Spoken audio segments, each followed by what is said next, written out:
Atticus was heading back to his room, and he decided to call Ember to check in on her. He waited for the call to connect, but there was no response. She must be busy, he thought. Resolving to catch up with her later, he returned to his room to focus on his training. While training, he recalled the details he learned about the Beast Division. He knew that after the test, he would be assigned to a group of usually 5 people. It was unfortunately compulsory to hunt as a group for at least a month. They do this so that the first years could gain experience gradually and get used to the hunts. After a month, if you could get a recommendation from the captain of the team, you can be allowed to hunt alone if you so wish. Most prefer to hunt in groups as it was safer and faster. The camp post bounties in the division building, so they were responsible for choosing the type and level of beasts they want to hunt. As he sparred against the robot, Atticus couldn't help but think, I hope I end up with good teammates. However, a lingering feeling made him ponder, why do I have a feeling that I've just jinxed it? Despite these thoughts, he kept his focus on his training. The next day, Atticus stuck to his routine by engaging in his personal morning training routine, attending the training session, and finally making his way to the Beast Division, ignoring all the stares. As he arrived at the counter, he greeted the woman and inquired, "Hello. Are they here yet?" The woman, engrossed in her paperwork, glanced up and recognized Atticus. She replied, "Oh, it's the little genius. No, they're not here yet. Just sit and wait a bit." Atticus nodded and expressed his gratitude with a simple, "Okay, thank you." He then found a place to sit and patiently waited for the rest of his new team members to arrive. After roughly half an hour had passed, Atticus noticed the arrival of 2 boys and 1 girl. Among them, he recognized one of the boys, Nate, one of the duo he had seen during the test. The trio engaged in a conversation with the woman at the counter, who then gestured towards Atticus, prompting all 3 of them to turn their attention his way. Atticus maintained a neutral stare as the trio approached. Nate initiated the conversation with an exclamation, "It's you. My rival." Atticus regarded him with a slightly perplexed expression, thinking to himself, how? The girl introduced herself next, cheerfully, "It's nice to meet you. My name is Sophie. Welcome to our squad." Sophie was a vibrant presence. Despite her petite stature, there was a confident air about her, as if she held an unwavering belief in her abilities. Atticus observed a number 2 on her wrist, indicating she was a second-year student. In response, he simply replied, "I'm Atticus." Sophie beamed and responded with, "It's nice to meet you." The guy, however, interjected with a rather brusque tone, "Listen, I am the vice captain of this team. I expect you to follow every single instruction given, do you understand?" There was an undeniable presence about him, one that screamed, "Bully," without him even having to say a word. After increasing his perception stats, Atticus was able to discern the subtle environmental cues people emitted. It was even more easy as he had connection to the 4 elements. He was able to perceive a certain heaviness to him.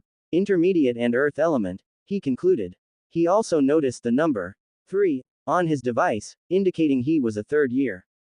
Glancing at the others, Atticus picked up on their wry smiles, and then turned his gaze back to the guy, regarding him silently for a while. After a moment, he responded in a measured and neutral tone, "Or else." The boy's frustration grew as he exclaimed, "I am the vice captain of this squad, and you have to listen to me."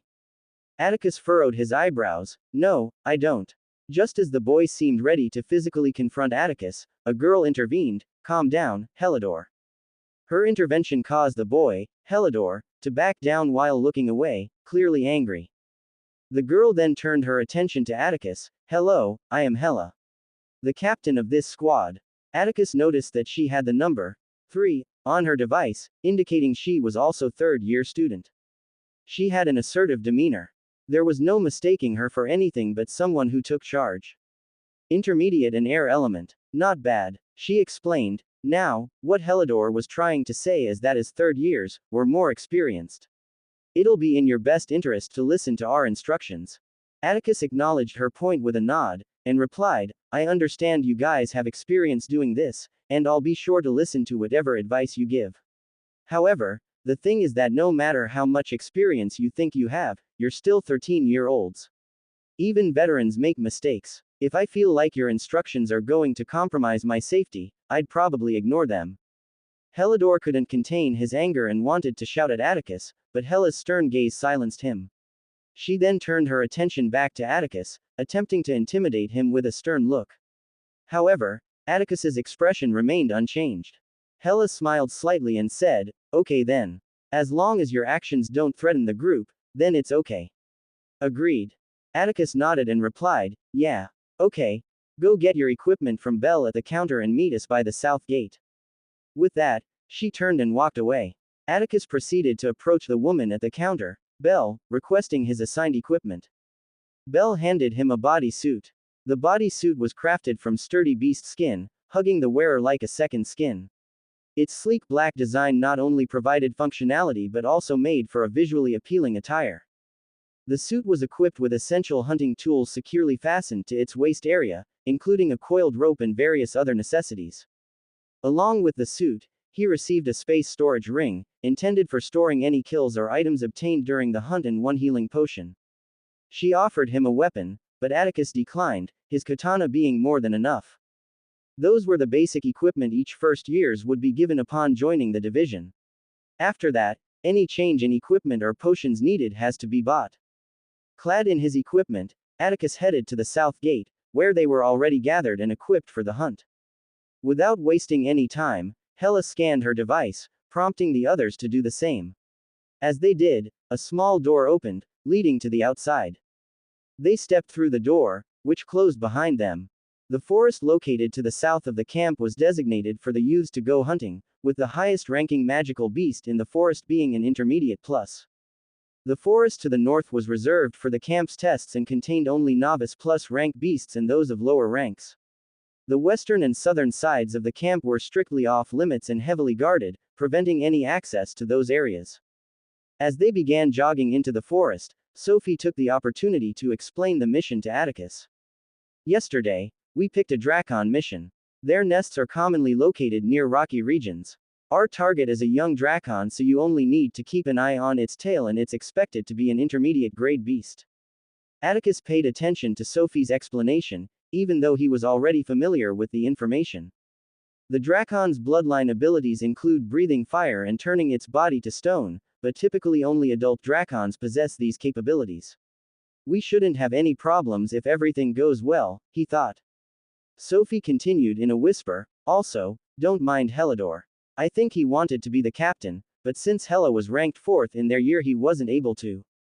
Atticus simply nodded, not showing much interest in the conversation. "If he crosses the line I'll simply deal with him." He wasn't one to tolerate nonsense. Even in his past life, despite being somewhat of a nerd, there was a reason bullies steered clear of him like the plague. Whenever someone messed with him, he made sure to repay them tenfold. They continued to move through the forest for an hour, each member's unfazed by running for that long. Only Nate showed signs of fatigue, but his pride not letting him ask the squad to slow down. Helidor tuned his gaze at Atticus expecting to see him tired, but was shocked to see him unfazed. "Not bad," he criticized, letting out a huff, and turned his gaze away. Atticus didn't even glance at him and simply kept running. Running for an hour, they eventually reached a rocky clearing, where they spotted a sleeping beast in the middle. The creature seemed completely unaware of their presence as it dozed peacefully. Its scales shimmer with fiery hues of red, orange, and gold.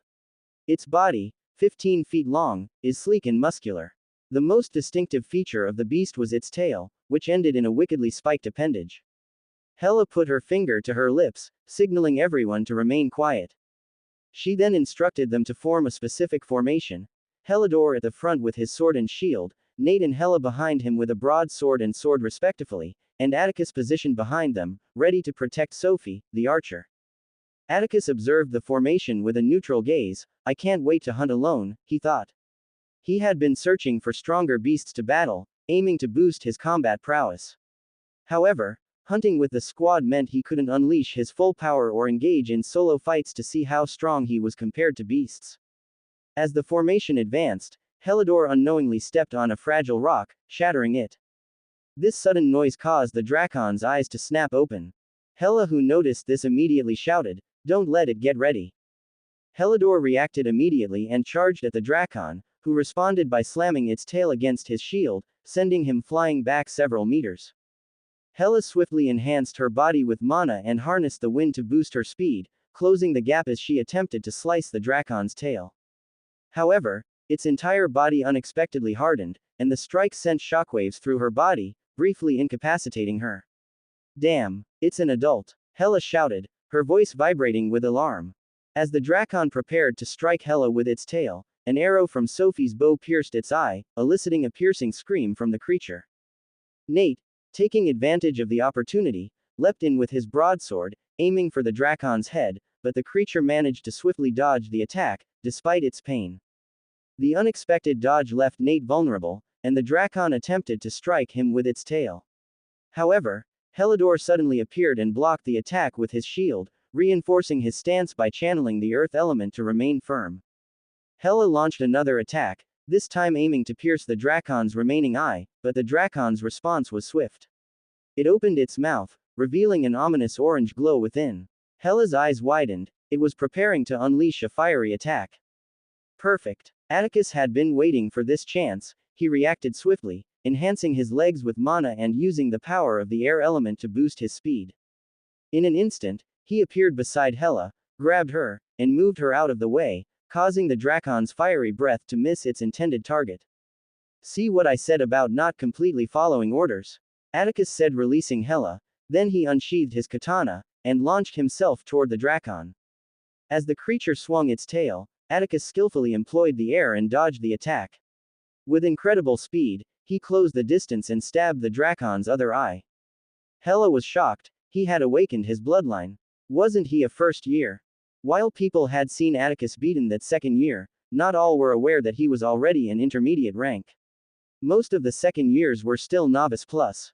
Only the most talented in the second year had awakened their bloodlines. She quickly shook her head and regained her composure, they were still on the battlefield. Nate, she shouted. Nate responded swiftly, leaping forward and raising his sword skyward, shouting, "Tiger's Descent." His broadsword immediately radiated a golden glow, the glow expanded, transforming into the shape of a tiger. Without hesitation, Nate brought it down upon the dracon's head, the strike generating a small shockwave and prompting a painful cry from the beast. Seizing the opportunity, Hela went on the offensive again. She muttered under her breath, elemental mimicry. Her body seemed to become weightless, it was as if the air around her was disregarding her presence. With twice the speed as before, she dashed towards the beast, leaving it unable to follow her movement. This time, she aimed for a weak point below the dracon's chin. Hela thrust her sword with precision, driving it through the dracon's brain, delivering a fatal blow that ended its life. The dracon let out one last agonized roar before collapsing to the ground, lifeless. Atticus narrowed his eyes. What was that? He was able to notice the subtle changes around her, and he saw that what she just did went beyond manipulating the air, it was as if she became the air.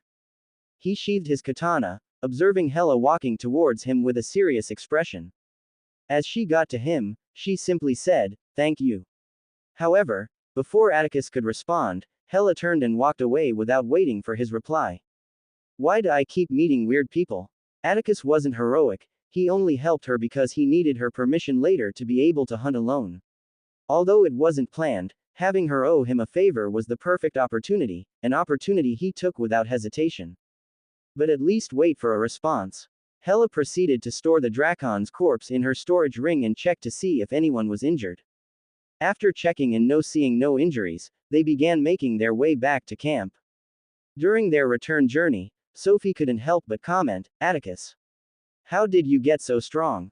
she said while staring at Atticus with bright eyes, as if she found some kind of treasure. Nate and Hela glanced at Atticus, seemingly curious about that too. He's too fast for an intermediate rank, Hela thought. Despite being shocked that he was an intermediate already, the speed she had seen was not something an intermediate rank could bring out. Atticus simply smiled in response, not saying anything, then he turned his gaze at Helidor, who was glaring at him. Atticus questioned, "Why are you staring at me?" Helidor responded immediately, "If you know you were that strong, why didn't you help in the first place? You probably wanted to look like some kind of hero." Atticus replied, his gaze cold, "So what?" Helidor appeared ready to confront Atticus physically, but Hela intervened, preventing him from doing so. "Drop it, Helidor," she admonished, I would have gotten hurt if it wasn't for him. Besides, I was the one who asked him to protect Sophie. Helidor begrudgingly responded with a dismissive sound, and the confrontation was put to rest. Atticus couldn't help but think with a small sigh, drama. This is going to be a long 3 years. Upon returning to the division building after their hunt, Hela confronted Belle. Hey, we almost got hurt because of wrong information. The Drakon was an adult, she said angrily, slamming her hands on the counter. Belle was taken aback but composed herself, saying, I don't know how the Assassination Division could have made such a mistake. The Assassination Division were responsible for gathering intel on the monsters around the camp. They were trained in the art of infiltration, assassination, and gathering information. Belle continued, it either evolved recently, or maybe because it was an intermediate rank, they just assumed it was young. The classification of Drakons by rank and age held significant importance. Typically, young Drakons were categorized as intermediate rank, while the adults were considered at least intermediate plus rank. Encountering an intermediate ranked adult Drakon was an exceedingly rare occurrence. Despite bloodlines and ranks being separate aspects, individuals could choose not to advance in rank and instead focus on developing their bloodline powers. However, this choice had its limits, as one's physical body could only accommodate their bloodline powers up to a certain point. Additionally, your rank affected the power you could unleash with your bloodline. Hela's frustration was evident, those damn bastards. They'd better pay for this. Atticus watched all of this with an amused expression. In the short time he had known Hela, she had always been serious and bossy. He hadn't expected to see her act this way. After a while, she calmed down and handed over the loot from the Drakon to Belle for inspection. Belle examined the corpse and recorded the information on her holoscreen. Notifications popped up for Atticus and the team members, each receiving 100 points for the loot. Belle reassured them that she would investigate the matter further, and the group disbanded. Throughout the process, Helidor was giving Atticus an intense death glare. However, Atticus completely ignored it, a reaction that seemed to further fuel Helidor's anger.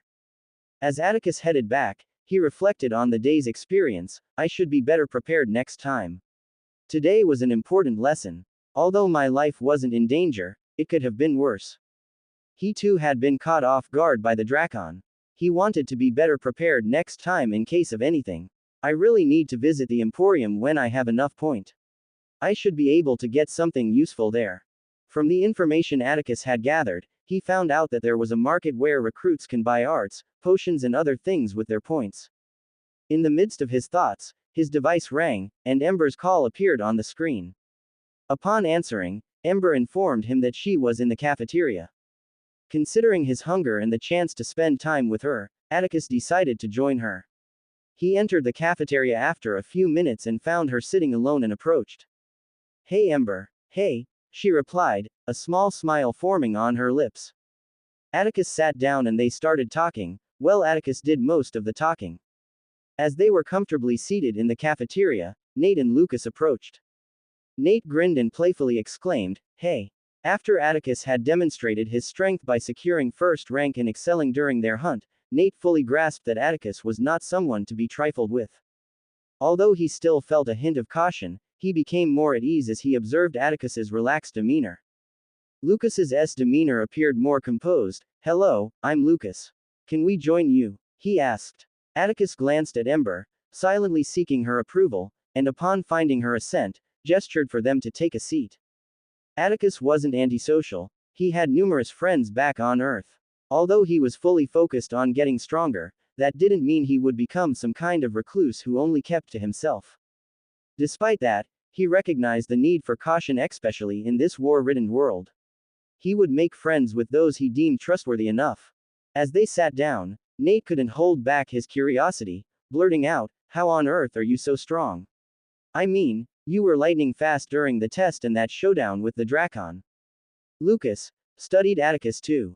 He knew Atticus consistently outperformed everyone in their morning training sessions, and there was an uncanny aura about him, one that makes him feel that he shouldn't be messed with. Atticus, meeting their inquiries with a small smile, answered Nate succinctly, I train hard. Nate chuckled in response, if only it were that easy. Is there so kind of special training in the main family we don't know about? Lucas asked. Lucas had always been the smarter one of the duo. Although he wasn't as physically talented as Nate, he made up for it with his intelligence. Piecing together that Atticus was from the main family was easy. The fact that Atticus was close with Ember, who everyone knew was from the main family, was a dead giveaway. Atticus observed Lucas with a smile. At least not all of them are brainless. He wasn't actively concealing this information, but he had no intentions of openly announcing that he was from the main family. That would make him feel like a 16-year-old teen seeking attention. Not that I know of. The training facility is a good training source if you ask me. Well, yeah, but we need Raven points to access it, Nate replied sadly. Mine was free, though, Atticus mentioned casually. He had never needed points to access the training room. My guess was right. The ranks determine how you're treated. If I guess correctly, the first to third ranks use the facility for free. Lucas deduced, using his index finger to adjust his glasses. Yeah, Ember, you use it for free, right? Atticus turned to Ember. Yes, she nodded without a change in expression. They're both monsters, Nate muttered playfully, sulking, earning a chuckle from Lucas. Have you guys checked out the Emporium? Lucas changed the topic. Atticus replied, no, I haven't checked it yet. I was thinking of gathering enough points first. Yeah, you should. Nate and I checked it out, and the prices were high. One health potion costs 200 points. Atticus couldn't help but be a little surprised by the high prices at the Emporium. Wouldn't people go bankrupt at this rate? He pondered. The fights happening in camp are numerous, and there would be lots of injured people. If the price of a single health potion was this high, how much would it cost for a severe injury? Atticus shook his head, putting the useless thoughts aside. Well, it doesn't matter. I should gather enough points and visit the Emporium soon, he decided. Speaking for some minutes, Atticus and Ember left the cafeteria. They decided to engage in a friendly spar, so they headed to Atticus's room and into his training room. Ember was holding a wooden spear with the tip blunt and Atticus a wooden sword. They agreed not to use their bloodlines during the spar. Ember was already aware of Atticus' quadruple elements, he had revealed it during their earlier talks. She wasn't as surprised as the others, she had always known Atticus was different, but it still gave her a little shock. Seeing someone that can control 4 elements was not something you see every day. They each got into a stance. Without wasting time, they dashed towards each other. 1 month had passed, and rumors about Atticus had spread throughout the camp. Most people had discovered his true identity as the family head's son. Those who were discerning enough started treating Atticus with respect, hoping to gain his favor. However, a few prideful individuals still held out. During this time, Atticus had sparred with Ember on several occasions. He had also occasionally joined Nate and Lucas for lunch. Although they weren't yet close enough to be considered friends, their relationship had improved over the course of the month. After today's training session, Elias informed them to prepare for a change in their morning routine. Nearly all the youths had managed to arrive on time, prompting the instructor to decide that it was time to intensify their training. Atticus was scheduled to go beast hunting with the squad today. As he approached the building, he encountered the usual curious gazes from others, but as usual, he paid them no mind. People had learned not to cross him, and that was satisfactory for him. He entered the building and found his teammates at the counter. Hey Atticus, you're finally here, Sophie greeted him cheerfully as he approached. Yeah, sorry I'm late. I lost track of time training, he replied with a small smile. You should consider taking it easy, or how will we ever catch up if you continue to grow stronger so rapidly? Nate exclaimed, a mixture of awe and concern in his voice. Atticus responded with a smile, seemingly unfazed by Nate's comment. Then, he turned his attention to Helidor, who had been glaring at him intensely throughout the exchange. I'll have to deal with him soon. Atticus's decision to consistently ignore Helidor stemmed from the fact that he hadn't crossed any major lines. He had simply been fussing over trivial matters and hadn't gone beyond that. Atticus found it suspicious that he was receiving such treatment. Helidor had suddenly started harboring animosity towards him for no apparent reason. It's becoming annoying, he thought.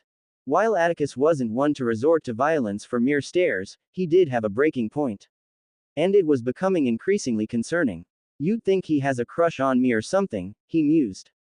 After a brief wait, Hela arrived. She exchanged quick greetings with the squad and then said, let's go choose our mission, directing them to the second floor where they could select their assignments. Hella remained her usual direct and bossy self, though she was cautious in her interactions with Atticus. Over the past month, Atticus had consistently demonstrated his strength, which left her both shocked and wary, especially after she had learned about his background. While in the camp, everyone was meant to be equal. Anyone with at least a functioning neuron would understand that it wasn't wise to earn the disdain of someone likely to become the heir. One could only wonder about the thought processes of certain individuals. Upon reaching the second floor, they encountered a small gathering in front of a large holographic wall. As they got closer, Atticus recognized one of the individuals, Orion, Sirius's son. Orion had previously challenged Atticus to a fight and had persistently pestered him after Atticus initially declined. Orion was accompanied by his squad. As Atticus and the others approached, he couldn't help but notice Orion's smirking expression. Not this again, Atticus thought, fully aware that something foolish was about to transpire, and indeed, it did. Hey, if it isn't the coward, Orion quipped, his squad members adding to the provocation by laughing. They were all well aware that Atticus was from the main family, but were relying on Orion to protect them. You owe me one, old man, Atticus thought. His patience was wearing thin, and the only reason Atticus was keeping up with this was because of Sirius. Since I can't beat him up, I might as well speak my mind. Atticus couldn't resist delivering a comeback. Seems like your father held a different opinion, though. Or were you just more of a coward than I am? Orion, infuriated, began to approach Atticus, but Hella blocked his path. He's a member of my team, you'll have to get through me first, she declared, looking at Orion coldly. She should be aware that he can't attack me. Why is she acting this way? Atticus pondered. Every recruit knew the rule that a higher year couldn't initiate an attack against a lower year. Atticus found it strange that she would intervene despite being aware of this rule. Move. Do you think your measly 4th rank can challenge me? Orion replied, taking a step toward Hella. In response to this, Hellador, Nate, and Sophie stepped forward to support Hella. Even Sophie, who was usually all smiles, was giving Orion a cold stare. Orion's teammates also moved forward. Just as the situation seemed about to reach a breaking point, an AI voice suddenly resounded from each of their devices. Fighting inside the building is prohibited. Punishment will be severe if broken. Orion clicked his tongue in annoyance at that message. Lucky bastards, he muttered. He swiftly selected a mission, and he and his squad left. The situation was diffused before it could escalate further.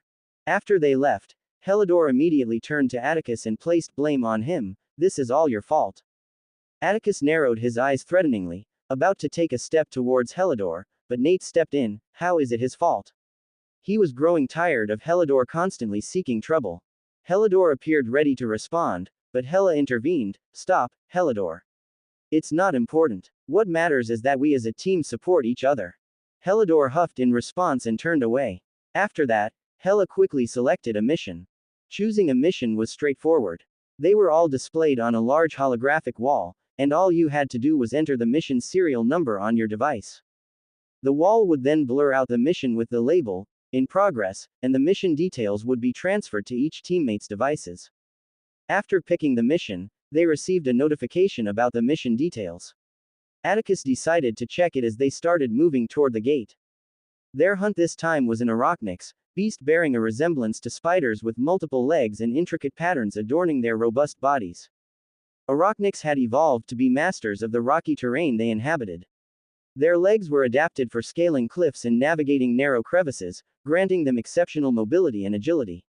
The arachnyx they were after was of intermediate rank. The most troublesome aspect of an arachnyx is their unique reproductive cycle, Atticus thought as he ran through the forest. Arachnyx laid their eggs within the protective confines of their cave sanctuaries and could hatch them at any time, using their offspring as a small army. 200 points each for the hunt and more depending on how many of their offspring we kill. It's no wonder she picked it. Atticus thought. Although it was obvious, the points awarded for hunts weren't uniform, they varied based on the difficulty of the beast. I should have enough points after this hunt to get something useful from the Emporium, Atticus thought. He had postponed visiting the Emporium until he had accumulated enough points, and during this past month, he had gathered quite a substantial amount. He decided that it was finally time to pay a visit to the Emporium after this hunt. As they were running through the forest, Nate glanced back at Atticus, a glint of mischief in his eyes. Atticus, I bet I can kill more Arachnics newborns than you, he challenged, his voice carrying a hint of playful rivalry. Atticus's lips curled into a knowing smile. 100 points, he responded. I won't say no to free points. Nate chuckled, his excitement evident. You're on, he exclaimed, quickening his pace to take the lead. I want in, Sophie declared, her tone eager as she expressed her desire to join in on the fun. Atticus chuckled at Sophie's enthusiasm. Sure, more points for me then. The response made Helena beam, but it was ruined by the clicking of a tongue, Helidor's. After running through the forest for some time, they reached a cliffside, and Hela turned towards the squad. Keep in mind, while the Arachnics isn't that strong in direct combat, it has an army at its disposal, she instructed. Plus, there's a chance that reinforcements might arrive while we're in combat. If that happens, we'll withdraw without hesitation. The interconnected nature of the caves meant that another Arachnics could potentially pick up on the sounds of battle.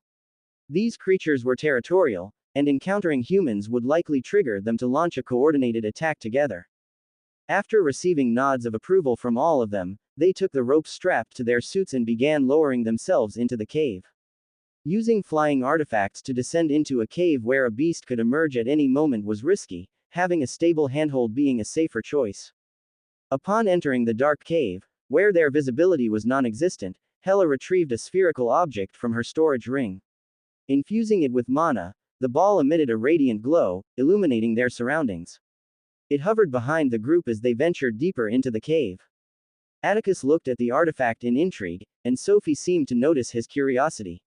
She offered an explanation. Those are known as lumen crystals. By infusing a small amount of mana into them, they emit light. Atticus nodded in appreciation. I really need to learn more about these artifacts, he thought. Their footsteps echoed against the rocky floor as they continued their path deeper into the cave. The interior of the cave presented a mesmerizing blend of textures and shapes. Stalactites hung like frozen icicles from the ceiling, while stalagmites rose like ancient sentinels from the ground. The occasional drip of water echoed through the cave, as if nature itself was composing a mysterious symphony. After a few minutes of walking, they reached a large space within the cave with brightly lit rocks embedded on the walls, providing visibility to the area. There, Atticus laid eyes on the largest and most grotesque spider he had ever seen in his life. A massive Arachnix rested on a vast web in the center of the space. It had a sleek and iridescent exoskeleton that shimmered with hues ranging from deep purples to vibrant blues. The creature possessed 8 long, delicate legs that enabled it to traverse even the most treacherous terrain with uncanny grace, and numerous eerie purple eyes. I'm glad I'm not afraid of spiders, Atticus couldn't help but comment inwardly. The massive Arachnix had not noticed them yet. Hela motioned for the others to stop at the entrance of the clearing. She lifted her hands, her voice was barely audible as she whispered, Sophie, see if you can hit it from here. Sophie acknowledged the instruction with a nod. She deftly nocked an arrow, drew the bowstring, and focused on her mana. She then muttered, Falcon strike, and the arrow immediately radiated a blue light. Focusing on one of the creature's many eyes, she released the arrow with remarkable swiftness. However, just as the arrow left the bowstring, the Arachnix's acute senses detected the projectile. Swiftly pivoting, it repositioned itself, evading the incoming arrow by moving away from its initial spot. It spotted us. Form up and attack. Hela's command immediately rang out as soon as she saw the failed attack. In an instant, Helidor surged forward with his shield, Hela and Nate following closely behind him. Meanwhile, Sophie continued to fire arrows, and Atticus assumed his usual protective stance by her side. I can't wait to start hunting on my own. These past few weeks have been quite dull, Atticus thought inwardly. He had been unable to use his full abilities during group missions. Although he would use his full power if necessary, he'd rather not openly display his full strength. He needed to face the beasts alone to truly assess how much he'd grown. These weeks had felt like a mere waiting period, and he looked forward to their conclusion. Today's the last day, he thought with anticipation. At the forefront, the confrontation had escalated to a new level as the massive Arachnix attempted to trap the group using its sticky webs. Helidor stepped forward, his massive shield raised, effectively blocking the web projectiles that shot from the spider's abdomen. Amidst the chaos, Hela's voice cut through the commotion, shoot the webs it's standing on. She commanded, directing Sophie's attention to the threads the spider was standing on. Sophie responded quickly, drawing her bow and releasing mana-imbued arrows toward the webs. The Arachnyx's response was immediate and startling. It emitted a piercing shriek, and immediately, the sounds of something breaking could be heard around the cave. The group knew what was coming. The Arachnyx's eggs had begun to hatch. A swarm of tiny Arachnyx, equally as grotesque as their mother, emerged from the eggs, scurrying in all directions. Hela's voice rang out again, maintain formation. And Sophie, keep shooting the webs. Atticus observed as the horde of baby Arachnyx rushed toward him. Reacting with precise and calculated movements, he dispatched them with swift slashes of his katana. Each spider that came within his reach was sliced cleanly in two, his blade moving with a fluid grace that belied his strength. Atticus had grown accustomed to fighting beasts over the past month, and what used to require mental preparation and planning had become almost instinctual for him. He was confident that he could single-handedly kill the Arachnyx and her babies if he got serious. This is not the strength a first year should have, Sophie thought as she watched Atticus's prowess in action. She couldn't help but admire his exceptional abilities and power. He's really strong. And he's quite handsome too. Wait, hold on, he's my cousin. She mentally scolded herself for such fleeting thoughts, swiftly redirecting her focus back to the task at hand, shooting webs. Although, people do marry their cousins these days, right? Her mind ventured again, only to be met with a firm mental rebuke. What the heck are you even thinking, Sophie? She chastised herself, her cheeks tinged with a faint blush. Shaking off her momentary distraction, she redoubled her efforts, shooting arrows with heightened determination and a renewed flush of embarrassment. As the battle raged on, Sophie continued to heed Hela's instructions. Her arrows flew with accuracy, striking down the remaining webs that the spider had woven. With each impact, the threads snapped and crumbled. With time, Sophie's focused archery managed to take down the last of the webs. As Sophie shot the last web, the Arachnyx fell down with a loud thud. Attack! Don't let it recover, Hela shouted. In a swift maneuver, Hela propelled herself through the air toward the Arachnyx. Infusing her sword with mana, she swung it deftly and severed one of the Arachnyx's legs. The creature emitted a piercing screech that reverberated throughout the cave, forcing everyone to cover their ears due to the intensity. Amidst the chaos, Nate leapt into action, attacking the Arachnyx and hitting it on the head with his broadsword, eliciting another painful screech. Just as Hela was about to sever another leg of the Arachnyx they were battling, a shrill shriek pierced the air. But this cry didn't originate from the Arachnyx they were fighting. The group immediately swiveled their attention to witness another massive Arachnyx emerging from a different exit. Hela's command was immediate and decisive, retreat. Without a moment's delay, they sprinted towards the exit. Hela led the way, followed closely by Nate and Sophie. Helador positioned himself in front of Atticus, who was bringing up the rear. After a few minutes, they got to the entrance. Sophie and Nate swiftly leapt up, grasping the ropes they had previously used to descend, and began ascending with urgency. Hela turned and was about to ask Atticus to go first. However, Helador's voice interjected, "Go quickly. We'll follow closely behind." Though hesitant, the urgency of the situation was evident, and Hela shifted her attention back to the rope, swiftly grabbing hold and starting her ascent. With Hela on her way up, Helador directed an intense glare at Atticus, who maintained a composed demeanor as he observed the unfolding dynamic. Without delay, Helador grasped the rope and began moving up. What's he planning? Atticus noticed the subtle change in Helador's expression, which was different from the usual glare. It seemed like he was happy. He shrugged it off and started climbing the rope, but with a hint of caution. As Atticus steadily climbed the rope, his awareness heightened when he noticed Helador extracting an item from his storage ring. His eyes widened as he saw Helador position the object on the rope he was on. In a split-second action that took Atticus by surprise, Helador's smirk became all too telling. He infused mana into the artifact, which abruptly unleashed a laser-like beam, slicing through the rope. The moment Atticus observed Helador placing the artifact on the rope, his instincts kicked in. Swiftly, he concentrated and harnessed his fire element to propel himself upward. Witnessing Atticus's unexpected reaction, Helador's panic was palpable. He can use more than one element, Helador thought, surprised and alarmed by this revelation. Throughout their hunts, Atticus had exclusively showcased his control over the air element, keeping his proficiency with other elements concealed from the rest of the group. As Atticus employed the fire element to launch himself upward, a sudden and forceful spider web ensnared his left leg, yanking him back with unexpected strength. Caught off guard, he found himself being pulled back into the depths of the cave against his will. In that moment, Atticus's gaze fixed onto Helidor with an iciness that sent shivers down the latter's spine. "You'll regret this," Atticus's chilling expression seemed to convey. And just like that, Atticus was pulled into the depths of the cave, disappearing from sight. Within the depths of the cave, Atticus saw the Arachnyx running back into the cave, dragging him along with it. He quickly unsheathed his katana, preparing to cut the web.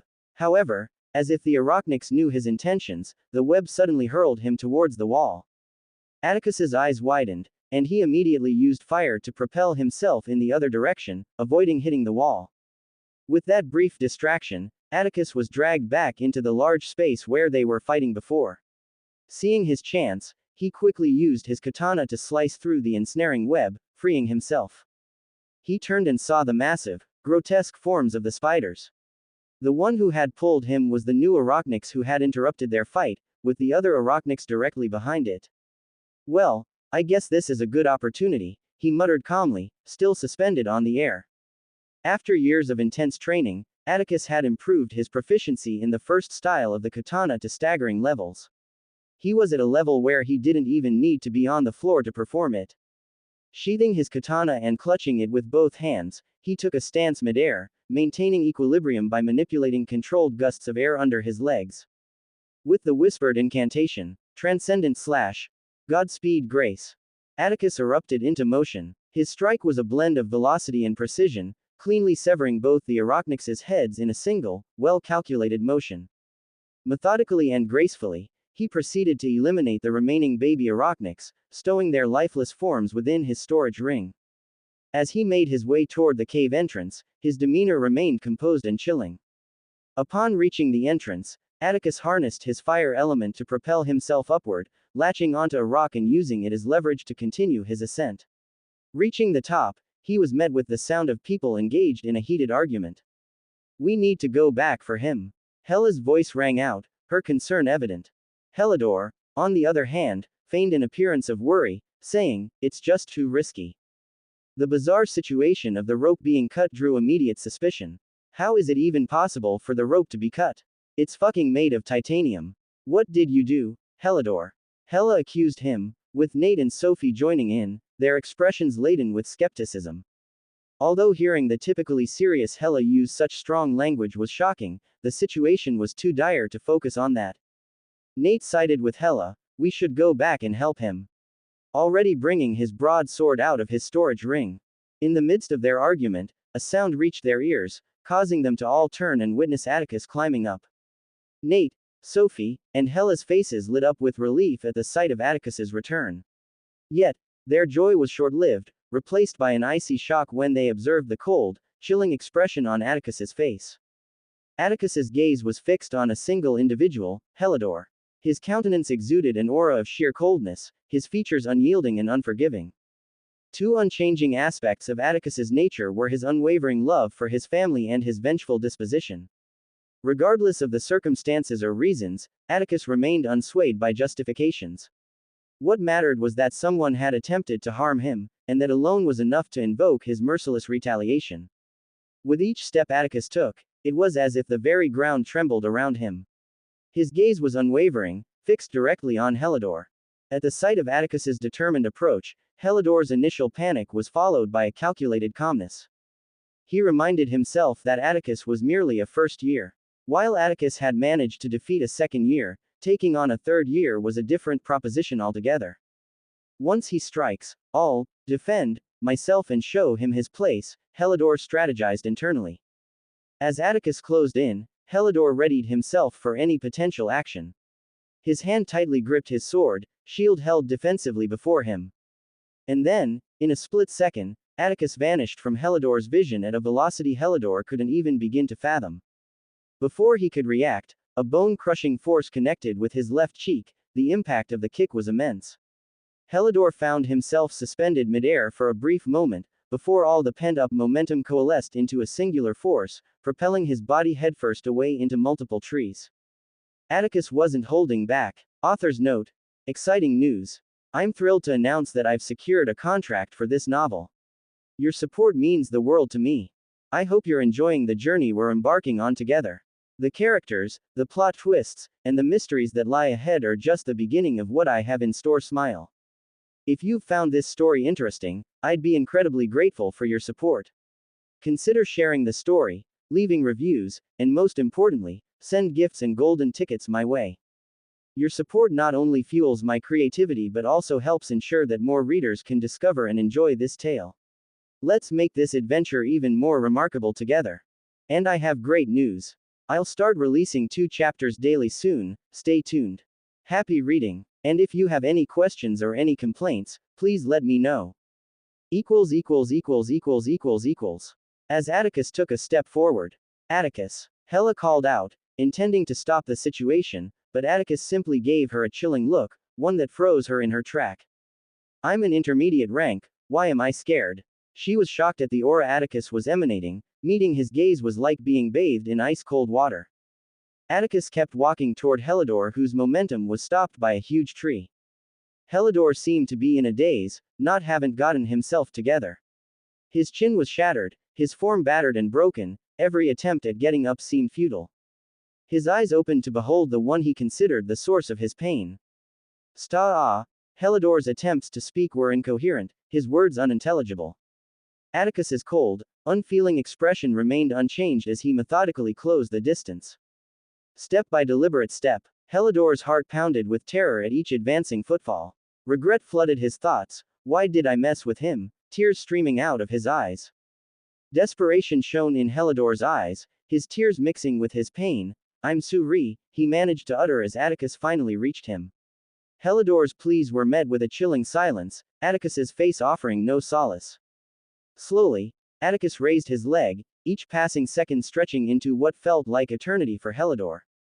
And then, in a swift and sickening crunch, Atticus brought his leg down, breaking Helidor's right leg. A gut-wrenching scream echoed through the forest, a manifestation of the agony Helidor was enduring. Nate, Sophie, and Hella watched in shock and horror, their eyes wide and their bodies subtly trembling as they witnessed Atticus inflict excruciating pain by breaking each of Helidor's limbs. The Atticus they had known for the past month was someone who had always appeared composed, amiable, and approachable. He had a straightforward demeanor, treating others based on how they treated him. During their limited interactions, they had seen both his friendly and more distant sides, depending on the situations. However, they had never witnessed the depths of his wrath, nor the extent of his capacity for cruelty. The rumors they had heard about Atticus's anger in the cafeteria were only vague whispers to them, nothing concrete. Thus, this was their first exposure to the terrifying aspect of his character, a side they could never have anticipated. Seeing him calmly and deliberately inflict pain on Helidor was a jarring experience for them, shattering their perception of him and replacing it with an unsettling reality. Nate's relief was palpable. Thank goodness I turned back, gratitude sweeping over him for having made the decision to turn back when he did. Hella's feelings were different. Although she had always seemed bossy, this was how she had been raised. Her parents held a decently high position in the Ravenstein family, controlling one of the major branches of the Raven Vanguard. She had been trained and taught from a young age to always be responsible, and that's just how she was. She believed, as the captain of the squad, that her teammates' lives were in her hands, which was why she was always so serious. Hella had trained day and night to attain her current strength. Although many said she was talented, she believed it was her hard work that had gotten her this far.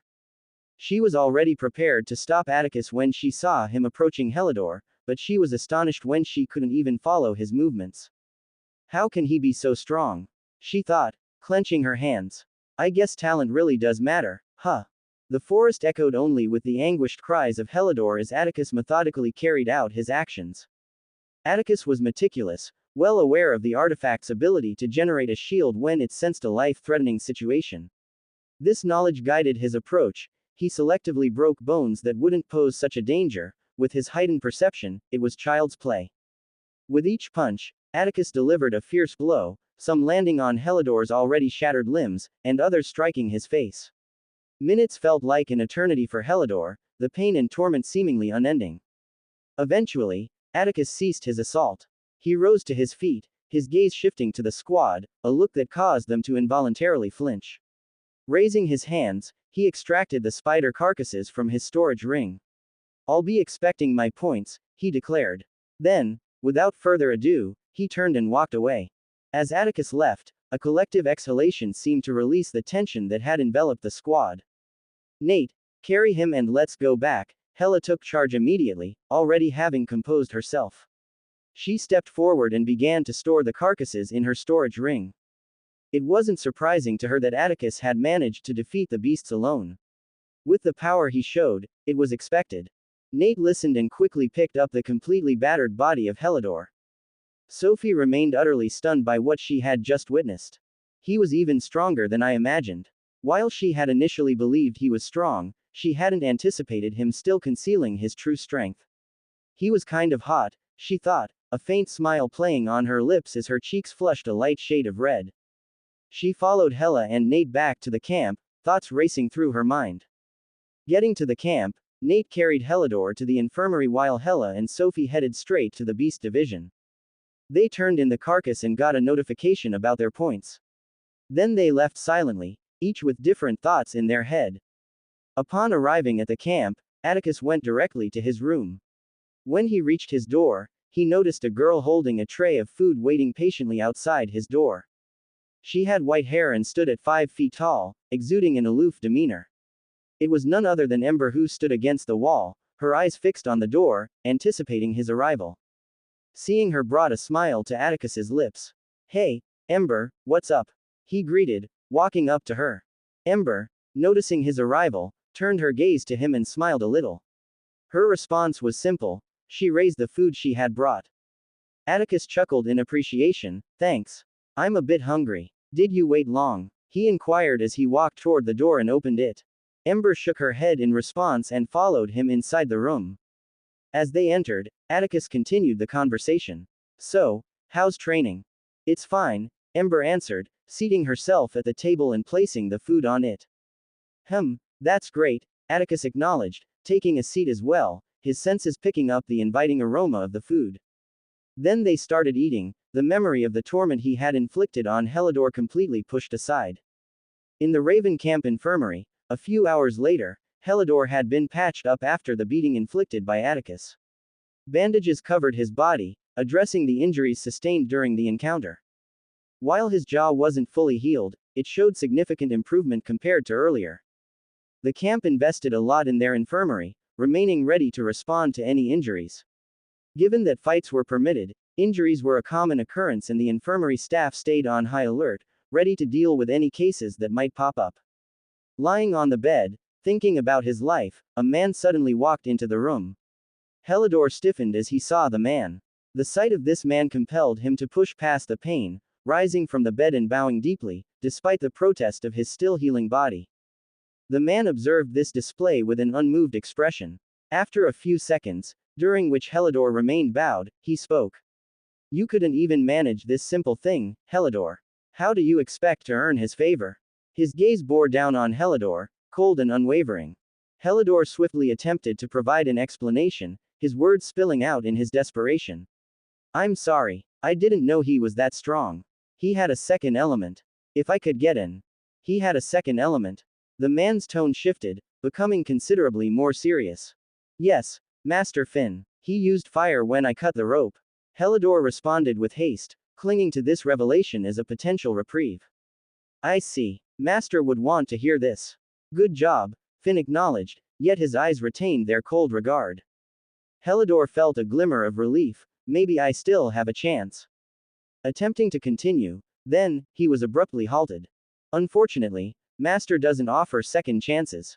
You're on your own from now on, Helidor." Finn's tone remained frigid as he delivered the final blow. With that, he turned and departed the room, leaving behind a Helidor whose eyes had grown devoid of life. "It's over," Helidor whispered, tears streaming down his cheeks in silent despair.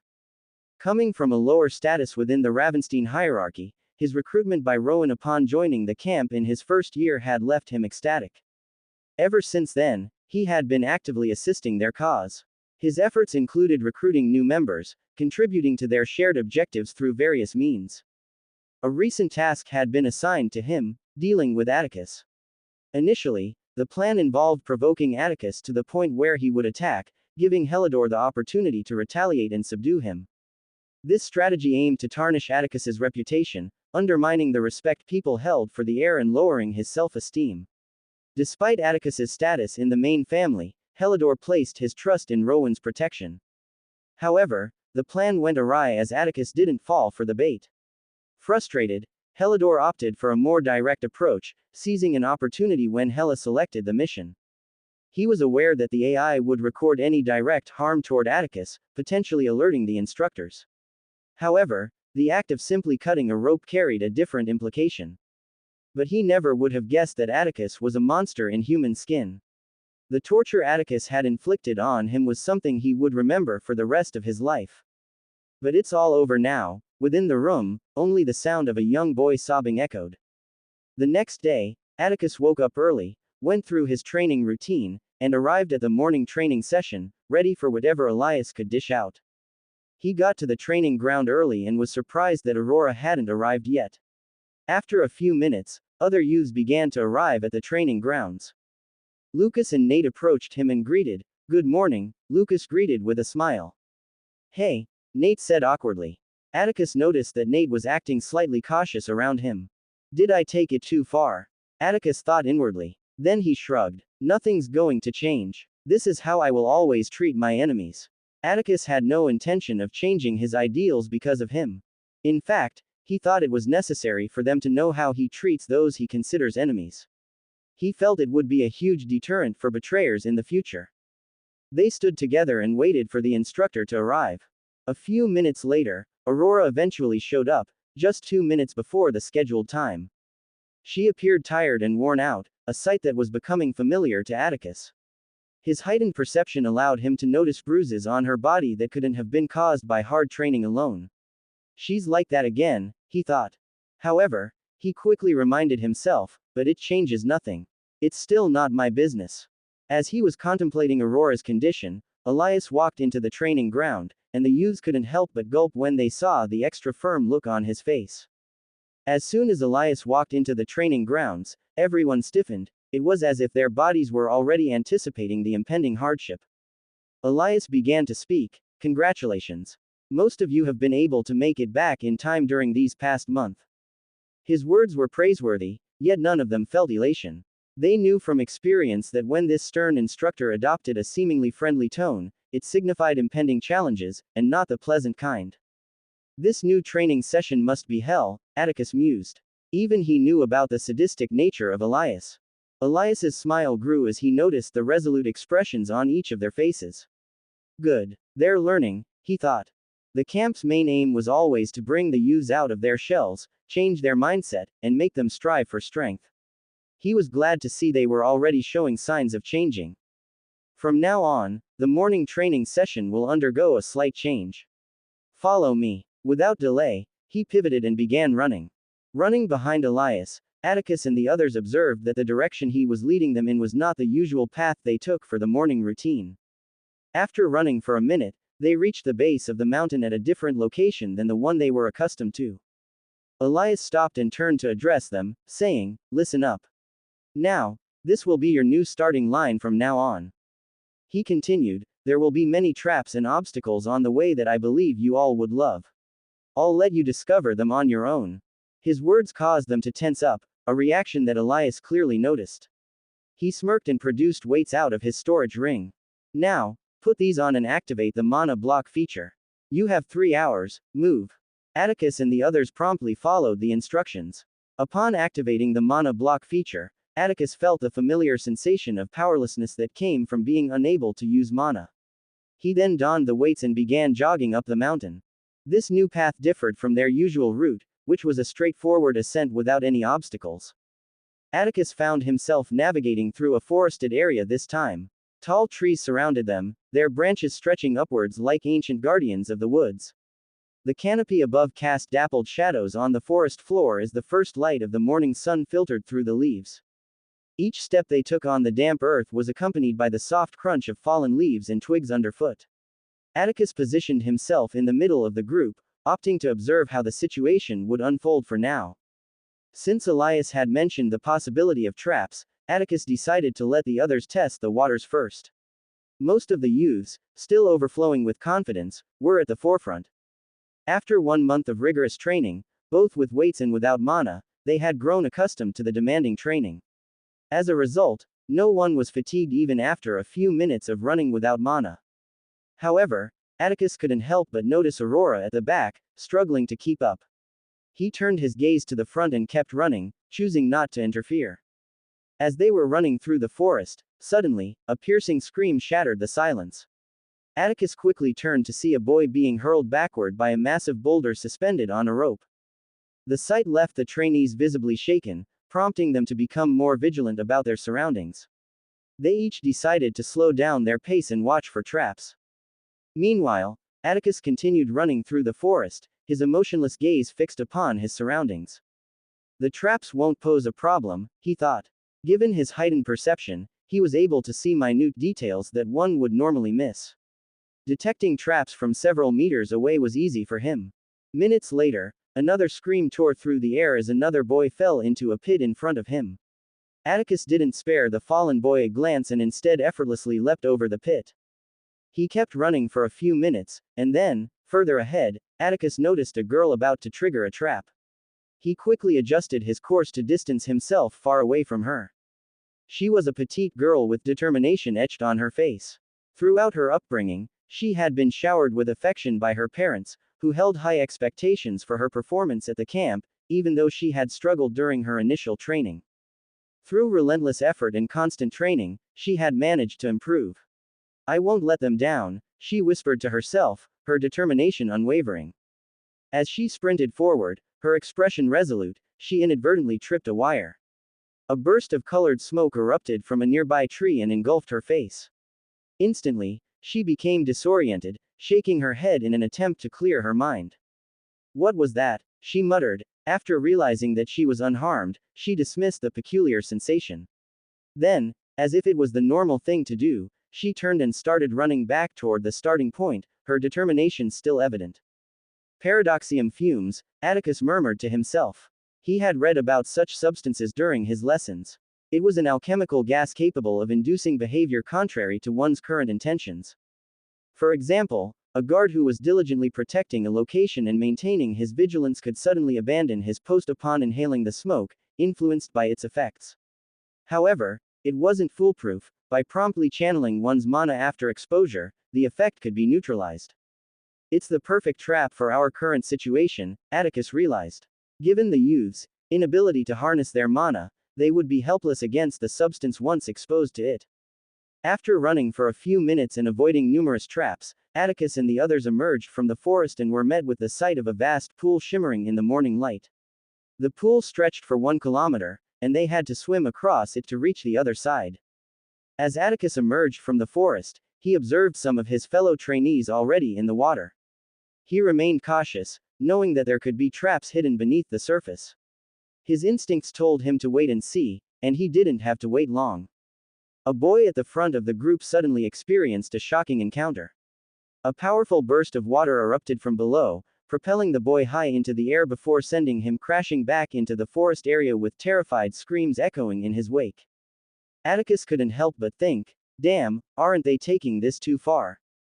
After observing the situation for a while, Atticus decided to enter the pool. He walked to the water's edge but came to an abrupt halt. "Fuck, I don't know how to swim," he thought with frustration. In his past life, he had never learned to swim. His mother had always been busy with work, and he never had the opportunity. Even in this new life, his focus had been solely on becoming stronger, and he hadn't had time for recreational activities like swimming. "With my intelligence, I should be able to learn easily," he reasoned.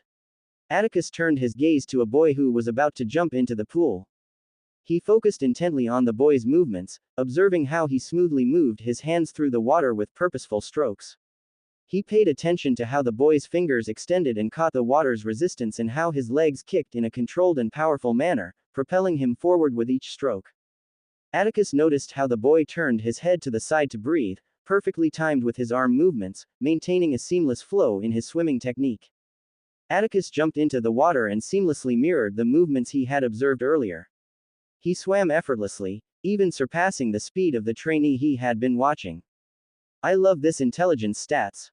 Atticus marveled at the benefits of his intelligence stat, appreciating how it made learning new skills almost second nature to him. He passed the trainee with ease, his swimming speed surpassing that of professional athletes on Earth. Despite the weight he was carrying and the absence of mana, Atticus, an awakened intermediate plus 10-year-old, proved to be incredibly powerful. He continued swimming at an astonishing pace.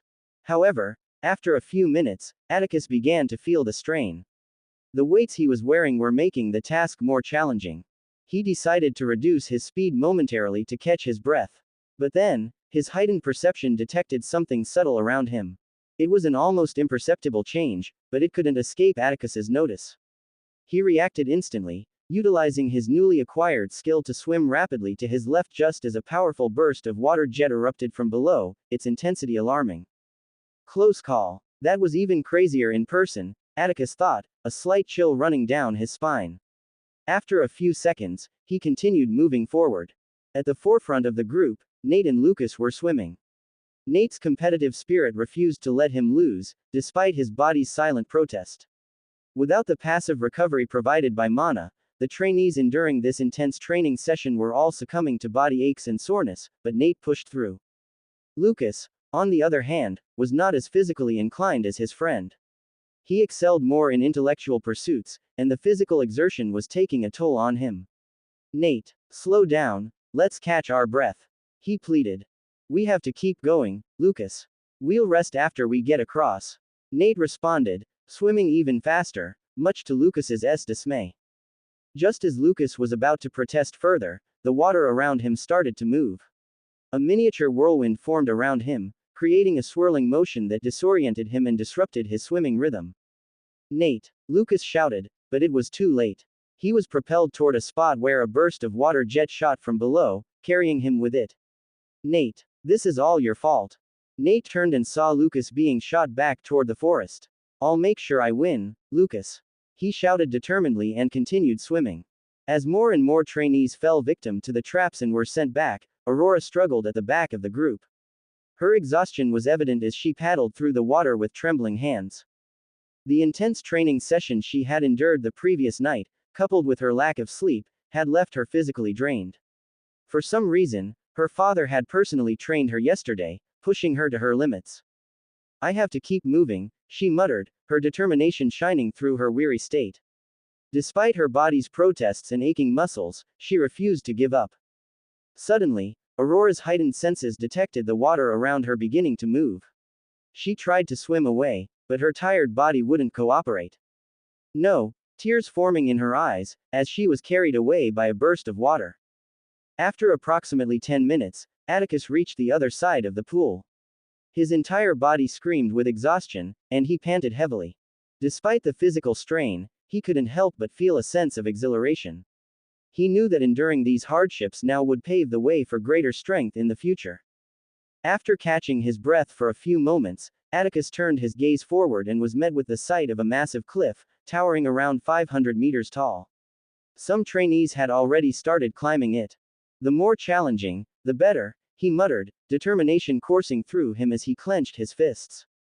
With resolute steps, he approached the imposing cliff, ready to face the next phase of their training. Atticus reached the bottom of the cliff and observed how other trainees were climbing. Although he hadn't done it before, he knew it was a straightforward process. Ensure you have a stable foothold before moving upwards. The traps here are obvious, the handholds, Atticus realized. He knew that some of the handholds used by trainees to ascend would be traps. All have to be extra careful. They aren't so easy to spot, he thought. With this in mind, he placed one hand on a rock, raised his leg, and started climbing. Atticus decided to follow the same route as the other trainees, making it easier for him to navigate. He kept his gaze fixed on a boy ahead of him, mimicking every hand and foothold the boy took. After Atticus had covered a distance of 50 meters, the boy ahead of him reached out and placed his hand on what seemed to be a stable rock jutting from the wall. To his surprise, the rock dislodged, causing him to lose his balance momentarily. Reacting quickly, he managed to catch himself by grabbing onto another rock with his free hand. Breathing a sigh of relief, the boy's momentary respite was abruptly interrupted as a hole materialized near his abdomen. A stone projectile shot forth from the hole at remarkable speed, impacting his stomach with force and knocking the wind out of him.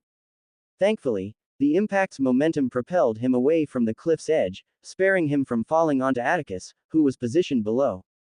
Atticus observed the boy's screaming descent toward the ground, his keen senses alert to any developments. Suddenly, the ground beneath the boy illuminated with intricate runes, casting a radiant glow. Before Atticus's eyes, the boy vanished into the brilliance of the light. Teleportation runes, he realized. He turned and continued climbing. As if not wanting him to rest, a trainee close to him triggered another trap, and a strong wind gushed out of the mountain, pushing the trainee and those near him away from the mountain. Atticus was also slightly affected, but he had detected the trainee triggering the trap, and he quickly jumped away from him, landing on a hand and foothold another trainee had just climbed. After a few minutes, and lots of screams, only a quarter of the trainees remained. Atticus and many others had stopped to rest when they reached a place where they could maintain their balance. At this point, Nate couldn't feel his limbs anymore. He was resting on a slanted part of the mountain, sweat covering his body, huffing and puffing. He was still amongst the leaders, but he just couldn't keep up anymore. Atticus had passed him a while back, but he didn't even look at him as he was focused on climbing. After a few minutes of rest, they started moving up again. However, as Nate grabbed a handhold and was about to pull himself up, he lost the strength in his body and fell, thinking, "I'm sorry, Lucas," as he descended. Atticus was currently in the lead. There were about 3 trainees remaining, and after a while, Atticus eventually reached the top. He got down and lay on the ground, his chest rising and falling as he took deep breaths and panted. After a few minutes on the ground, he got up despite the screaming of his muscles and took deep breaths. No one had arrived at the top during that time. He turned his gaze and saw that he was in a flat clearing. Catching his breath for a bit more, he started running. After a few moments, he reached a steep slope that dropped precipitously below. It was a single pathway cutting through a forest, with trees on both sides. "Shit, I don't have any guinea pigs to test the waters for me this time," he thought. He took a step forward, inhaling deeply, and muttered to himself, "Looks like I'll have to rely on my perception for this." With determination, Atticus started his descent down the slope, his senses on high alert, ready to react to any unexpected danger. After a minute of sprinting down the steep terrain, his keen senses detected multiple high-speed projectiles hurtling towards him. Acting with lightning-fast reflexes, Atticus shifted his center of balance onto one leg and executed a precise spin, narrowly evading the projectiles that whizzed past him. As he landed, he wasted no time and continued his rapid descent down the slope. In less than a minute, Atticus detected more projectiles closing in on him from both sides. With remarkable agility, he skillfully evaded them. Dodging projectiles at his speed, without relying on mana, was a testament to his heightened perception. After a few minutes of sprinting and dodging numerous projectiles, Atticus successfully reached the end of the slope. He couldn't help but notice that it felt relatively easier than the previous challenges. "I'm really glad I awakened this perception," he thought. Upon reaching the bottom, he found himself once again navigating the forest, maintaining a vigilant stance as he spotted and carefully avoided traps. After a few more minutes, he finally returned to the starting point. Coming out of the forest, Elias was absolutely shocked, but he quickly regained his composure. "Congrats. You made it on your first try and within the required time, 50 points. He said to Atticus, who was panting on the floor. But he couldn't help but think, what the hell? He didn't expect anyone to make it down on their first try. There was a reason every trainee had to build up stamina first before attempting this course. It was because of the hellish experience one would go through to complete it. Before Atticus, no other trainee had ever made it to the finish line on the first try. Even that monster, Elias remembered how much of a genius Avalon was, and even he was unable to perform this feat when he was 10. "I'm excited," Elias thought inwardly in exhilaration. Elias, foreseeing that no other trainee would be returning soon, instructed Atticus to make his way back on his own.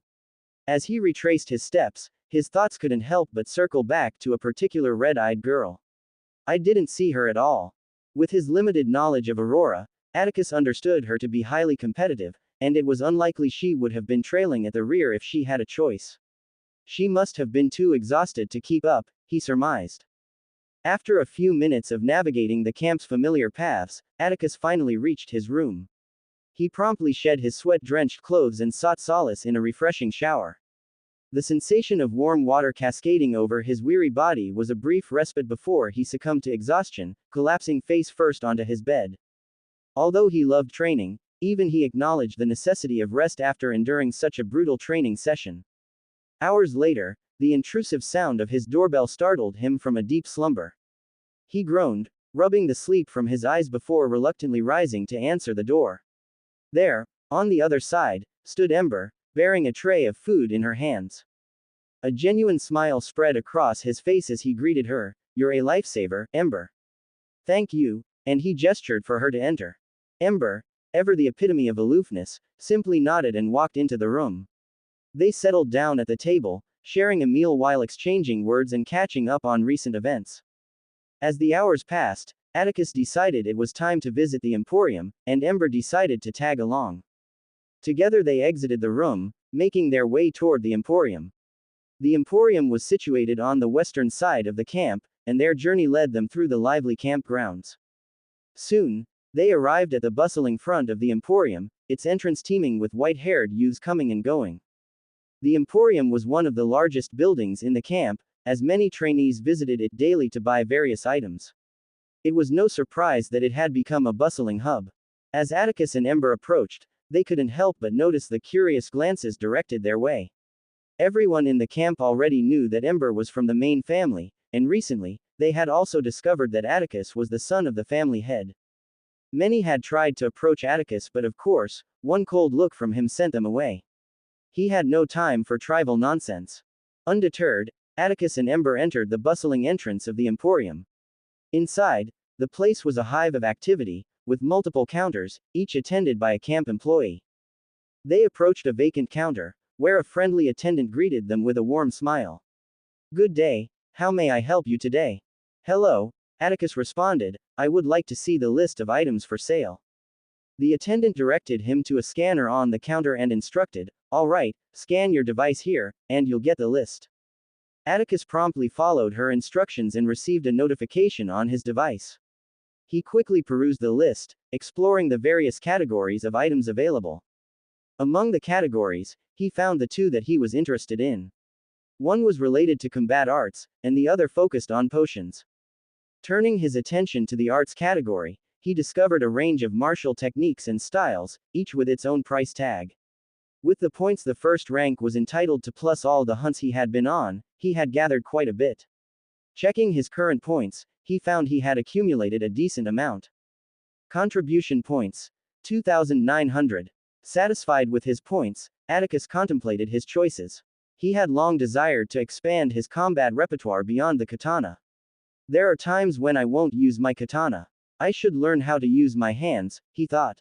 As Atticus perused the available martial arts, Ember's voice reached him from behind: "Elemental mimicry." Turning to look at her, he saw her gazing intently at a specific section on the list. He followed her gaze, finding that she was focused on the movement arts section.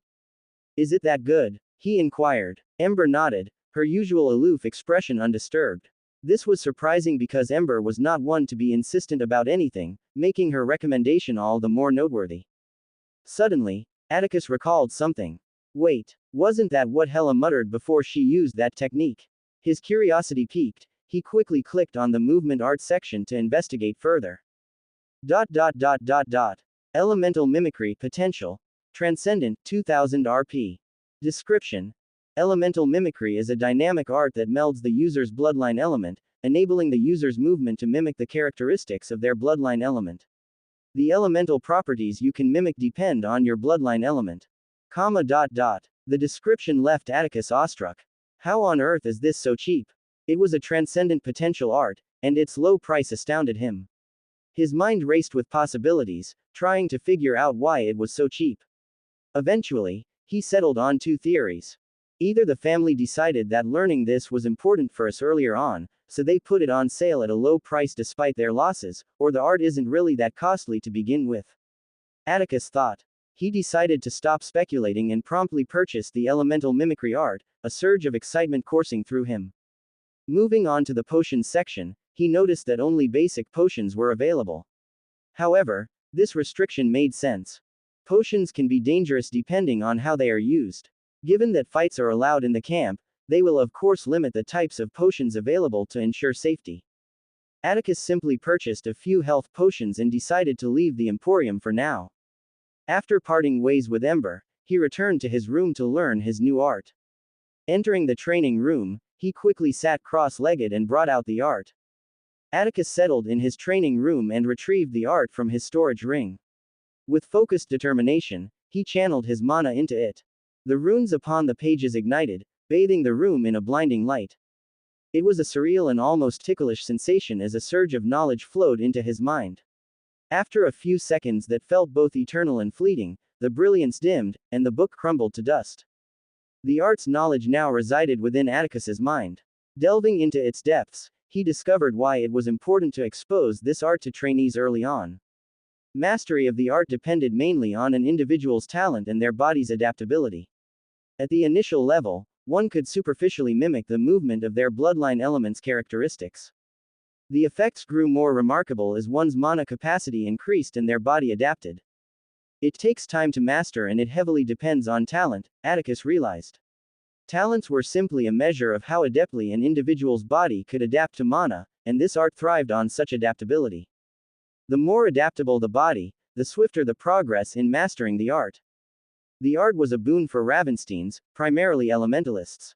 This art would increase the base strength and give the trainees a stable foundation to better master their bloodline element, Atticus concluded, his mind brimming with possibilities. With a newfound sense of purpose, he decided to cease pondering and commence training. The knowledge he had gained described how this art would make his body movements mimic the characteristics of any elemental bloodline abilities he possessed. For example, an individual with a water elemental bloodline could mimic the flexibility and fluidity of water, while air would grant swiftness, fire would bring explosiveness, and earth would offer firmness, all without the need to actually control the elements. Since I possess all four elements, I should be able to use all four, Atticus thought, his anticipation building. This was the first thing he thought about when he first saw the description of the art. Learning this art would significantly enhance his fighting repertoire. So, the first step is to stimulate my bloodline with mana from my core and stabilize the mixture, then move it around my body a certain way until my body gets used to it, he recalled from his newfound knowledge. He then closed his eyes and focused inward. He concentrated on the four tiny glowing orbs around his heart, starting with the blue one representing water. It was the safer choice to begin with. Atticus willed the essence of water to flow out of the orb, moving down toward his mana core. Simultaneously, he controlled the mana from his core, directing it toward the same point. The two met in the middle and immediately began to react. After giving them a moment to stabilize, he initiated the process of circulating this mixture throughout his body as he had learned. At first, it felt like an intense coldness flowing through his veins, slightly painful. However, as he continued to move the mixture back and forth throughout his body, his system gradually grew accustomed to the sensation. Atticus persisted for a while, and he began to sense changes. His body felt more fluid, his joints exceptionally flexible, expanding his range of motion. After acclimating to this new sensation, he opened his eyes and started moving his arms. It was as if his hands were flowing like water, every motion adopting the graceful form of liquid. This is awesome, he thought. He stood up and tested his legs, discovering that they too had become more fluid. The art seemed to affect every movement he made, imbuing him with a newfound grace and adaptability. After becoming accustomed to the water-like movements, Atticus decided to shift to another element. He sat back down, focusing his attention on the element of air. Following the same steps, he concentrated on the transparent orb within his heart, willing it to move and simultaneously channeling mana from his core. As the elements met and merged, Atticus initiated the process of circulating this mixture throughout his body, following the art's instructions. This time, Atticus felt something coursing through his veins, akin to a maddening itch he couldn't scratch from within. After some time of practice, he opened his eyes and executed a punch. The punch was noticeably faster than his regular mana-infused punches. While not as potent as Hela's, he sensed that his body had become incredibly lightweight, almost weightless. This sensation was fundamentally different from manipulating the air around him. It felt as if his hands and body were made of air itself. As Atticus delved deeper into his training, he followed the same procedure for the element of fire. It proved to be the most painful of all. The sensation of hot lava coursing through his veins wasn't exhilarating, to say the least. Nonetheless, he persevered and managed to produce punches with an explosive quality. His movements became swift and agile, resembling the dancing flames of fire. This newfound movement allowed him to change direction rapidly, making it challenging for an opponent to predict his next move. Next, he focused on the element of earth. The earth-based movement didn't have the same visual flair as the other elements, but Atticus sensed a difference compared to his regular punches. They felt harder, heavier, and more solid. As he practiced, Atticus couldn't help but notice that switching between elements took a considerable amount of time. The transition wasn't as seamless as he'd hoped, so he decided to dedicate more time to increase his proficiency. Sitting cross-legged, he stimulated each bloodline element in turn, moving it around his body and maintaining the sensation for a while before transitioning to another element. Atticus persisted in his practice for several hours. When nightfall arrived, he paused to have dinner before retiring to bed, fully prepared to continue his training the following day. The next morning, Atticus followed his usual training regimen and made his way to the training grounds for the morning session. Once again, Atticus was the first to arrive at the training grounds.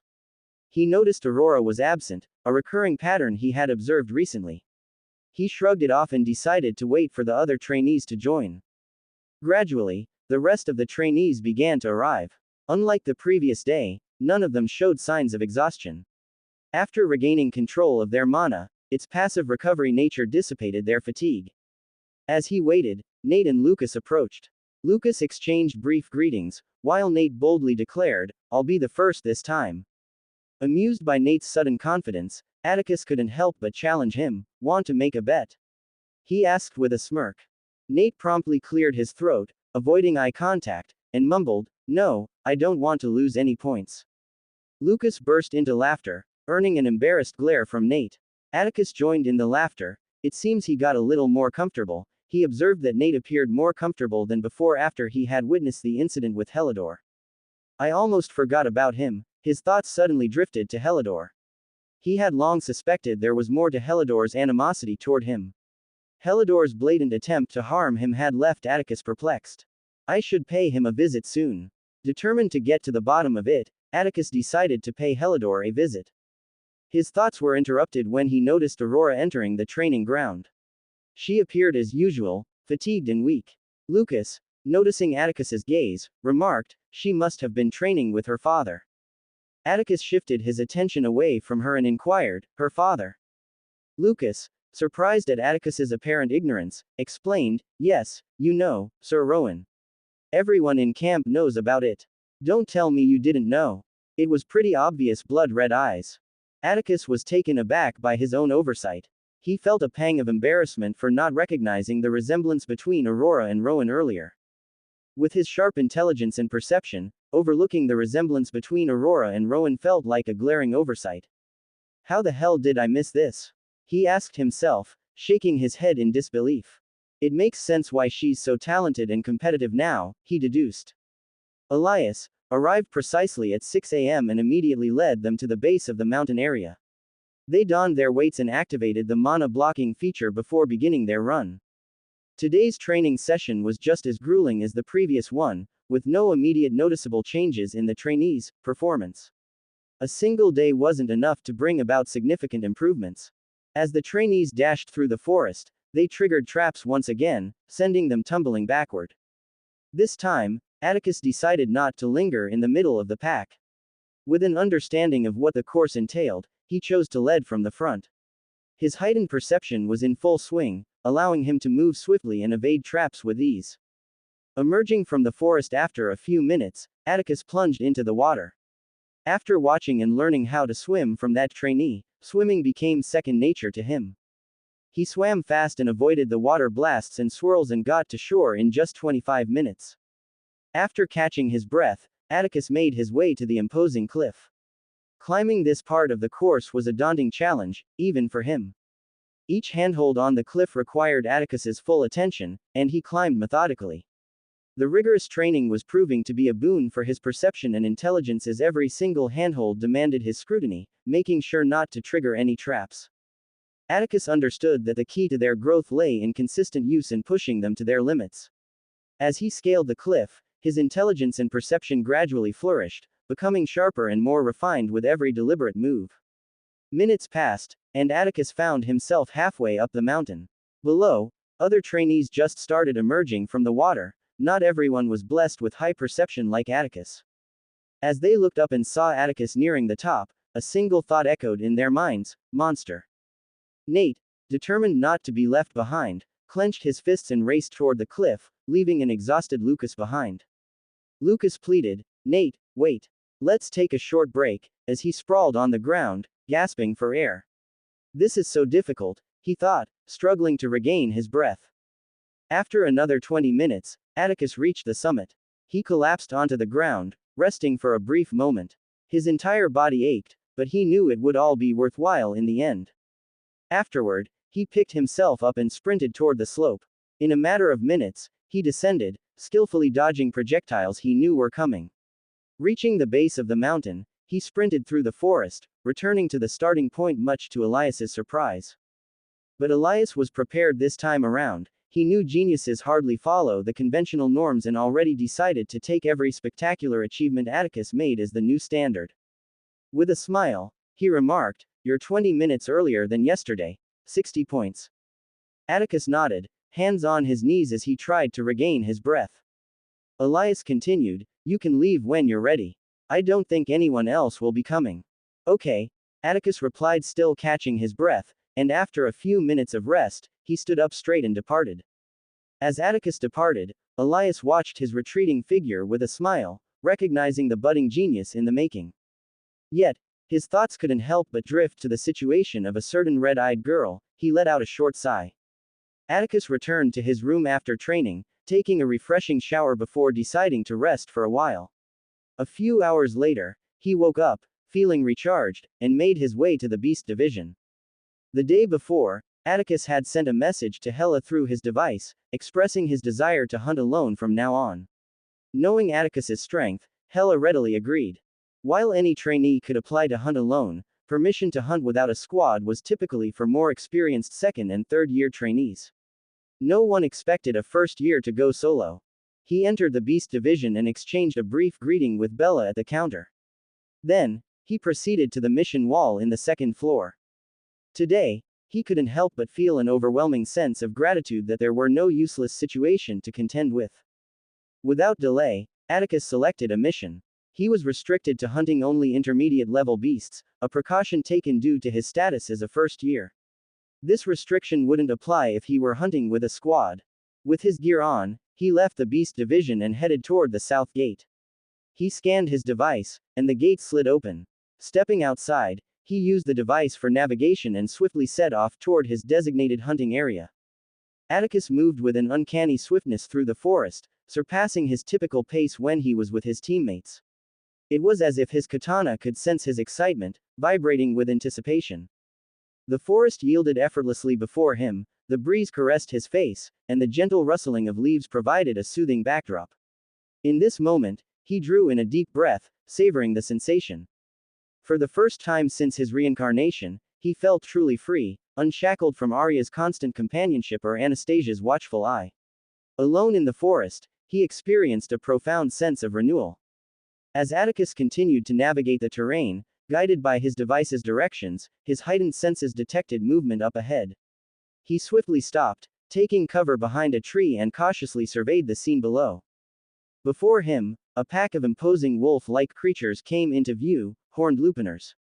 These creatures were renowned for their formidable presence, characterized by sleek, obsidian-black fur coats. They boasted an array of distinctive features, including razor-sharp claws, massive fangs protruding from their mouths, and gracefully curved horns adorning their heads.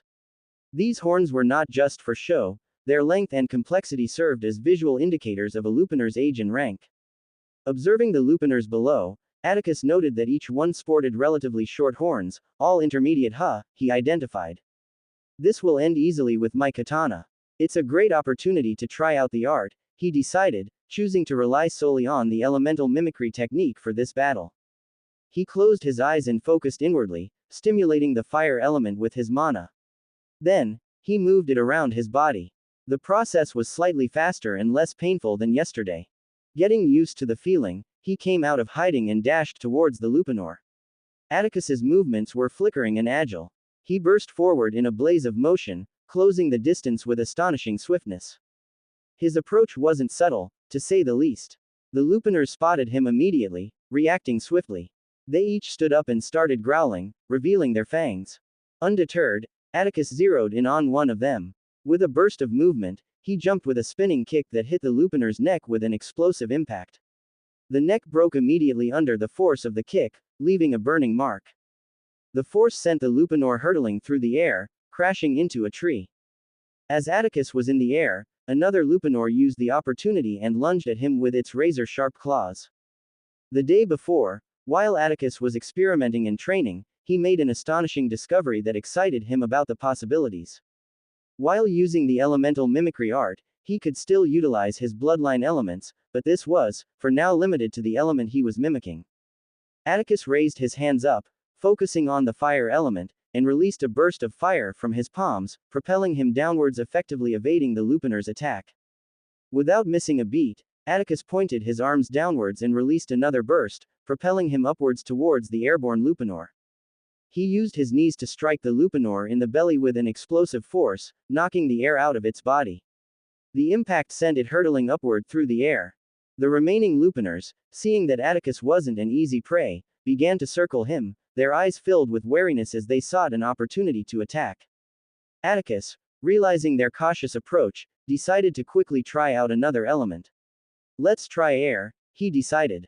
He abruptly ceased circulating the elemental mixture and attempted to stimulate the air element and his mana. However, this brief distraction was precisely what the Lupanors needed. In a sudden and coordinated strike, one of them lunged at him with its claws, thinking of catching him off guard. Atticus, of course, with his higher rank and heightened perception, caught its movement. But, curious about the strength of his protective suit, he used his arms to block. Why do I feel like this is a stupid idea? He felt a sense of foreboding. Then, as if a hot knife were cutting through butter, the Lupanor's claws effortlessly tore through the suit. Reacting with lightning speed, Atticus managed to save his arm from being amputated, but he couldn't escape without injury. 3 deep claw marks now adorned his arm. Fuck! Atticus screamed inwardly. This was the first time he had been so grievously injured. While he had endured tough training and taken his fair share of beatings from Sirius, this kind of pain was in a league of its own. He could even see his bones through the wound. That was close. What a completely useless suit. He couldn't help but think. With haste, he retrieved a health potion from his storage ring and consumed it, all the while keeping his full attention on the circling wolves. He immediately felt the changes as the wound on his arm closed at a pace even the naked eye could perceive. As he healed, Atticus stared at the Lupanors, his voice filled with chilling intensity. "You're all dead," he declared. Then, he stimulated his air bloodline and mana together, seamlessly controlling the air element around his body. And in an instant, he disappeared. Immediately, he reappeared directly in front of one Lupanor, delivering a ferocious uppercut kick to its jaw from below. The force was overwhelming, and the Lupanor's jaw shattered with a sickening crunch. Then, like a phantom, he vanished and reappeared in front of the other Lupanors, dispatching them with brutal efficiency. After a few seconds, only Atticus remained, surrounded by the lifeless bodies of the Lupanors. "I'm loving this art," he said with a triumphant smile. After dispatching the horned Lupanors, Atticus quickly stored their bodies in his storage ring. As he turned to leave, he sensed some unexpected movement emanating from the cave. His eyebrows furrowed in suspicion. There shouldn't be any more beasts here, or could the information be wrong again? He couldn't help but contemplate. The reliability of the information they received on his first hunt with the squad had been questionable. Although nobody had been harmed during that incident, Atticus had learned the hard way that nothing could be taken as 100% trustworthy in the forest. He had since maintained caution and preparedness for unforeseen situations. His gaze sharpened as he observed a figure emerging from the cave. It was a horned Lupinor, towering over the ones he had just defeated, twice as large in size. Intermediate plus, Atticus observed silently, his alertness surging instantly. All the hunts he had undertaken with his squad had only involved intermediate-level beasts at most. Magical beasts inherently possessed superior strength and were more adept at utilizing their bloodlines compared to humans of the same rank. Although defeating them was not impossible, it would certainly be challenging. This was Atticus's inaugural encounter with an intermediate plus, a situation that demanded his utmost seriousness. The Lupinor stood at an imposing 5 meters in height, boasting a 15-inch horn jutting from its head. Compared to the creatures Atticus had faced earlier, heightened intensity of crackling lightning surrounded its body. Suddenly, the Lupinor released a resounding howl upon seeing its fallen brethren. Then, it locked eyes with Atticus, its gaze piercing into his soul, and just as swiftly, it vanished from his view. Atticus felt shivers course down his spine, his instincts screaming at him. His perception sharpened to its limits, but he knew that he wouldn't be able to move in time. Acting on sheer instinct, he moved with lightning speed, focusing intently on the fire element. With both hands extended to his right, he unleashed the most potent blast he had ever produced. The force of the explosion was immense, propelling his body away from the imminent danger of the Lupinor's deadly horn, a horn that threatened to skewer him mercilessly. Despite the fact that beasts, like humans, awaken their bloodlines when they reach the intermediate rank, most of them weren't able to use it immediately. It usually takes time before a beast becomes adept at using their bloodline, but when they learn to use it, they become even more adept than humans at the same level.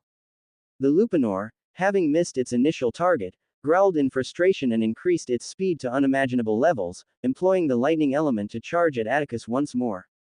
But this time, Atticus was ready.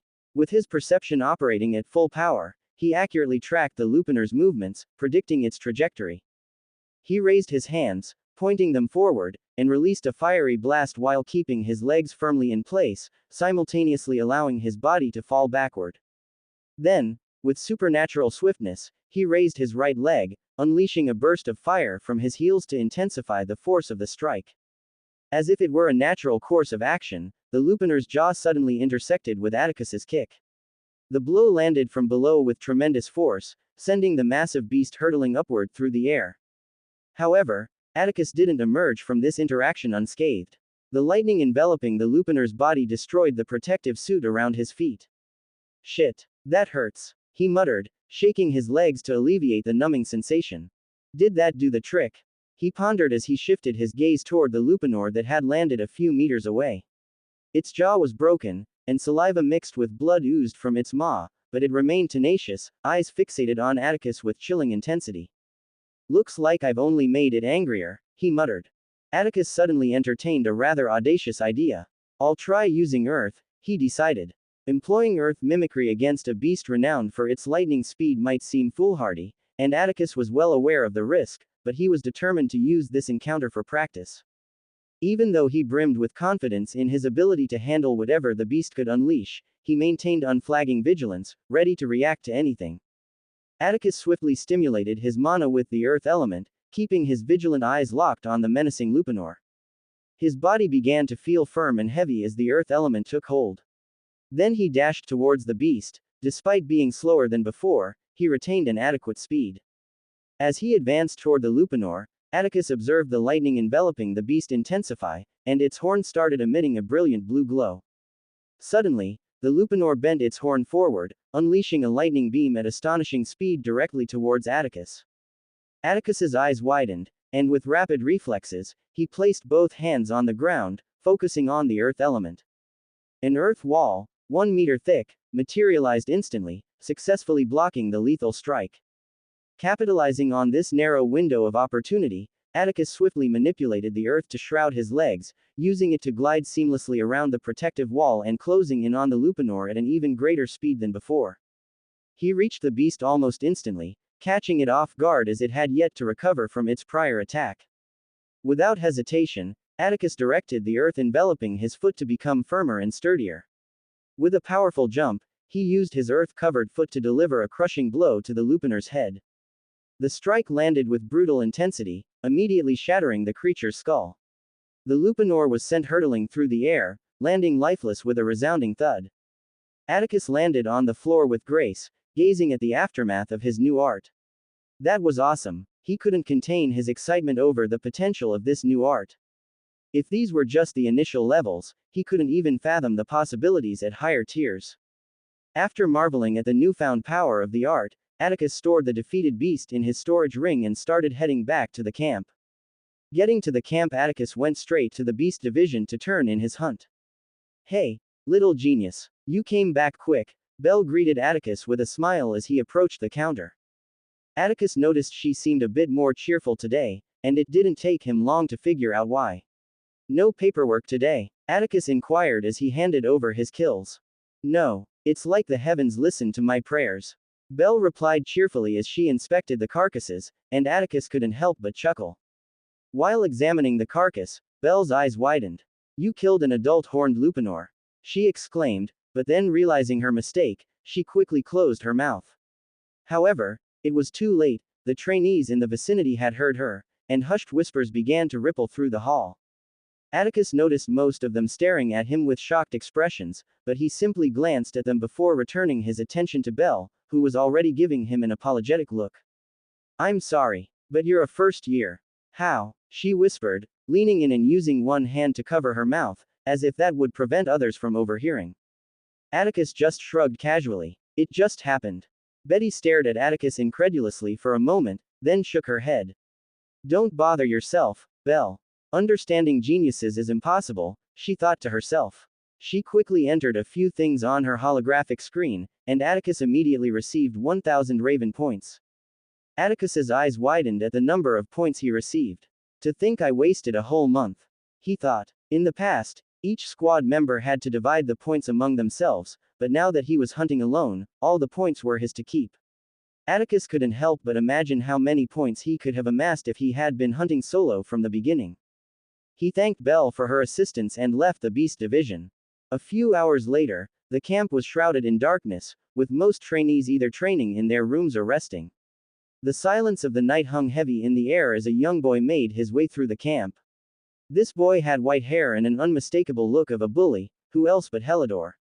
Helidor had been feeling increasingly frustrated over the past 2 days. Since the incident involving Atticus, he had been desperately trying to beg his master, Rowan, to take him back. But Rowan was not listening, and this fear gnawed at Helidor. He worried that Atticus might use his power to come after him once camp was over. With Rowan no longer offering protection, Helidor felt vulnerable. Walking back to his room, Helidor decided to take a shortcut, cutting through a narrow alleyway-like space between the buildings. As he entered, an eerie feeling washed over him, and he felt a presence behind him. Reacting quickly, he turned and came face to face with the source of his fears, Atticus. Atticus, with his piercing blue eyes and spiky white hair, regarded Helidor with a cold gaze. Terrified, Helidor started backing away, stammering, "What do you want? Haven't you beaten me enough?" His voice trembled with fear. Atticus remained silent, his eyes fixed on Helidor.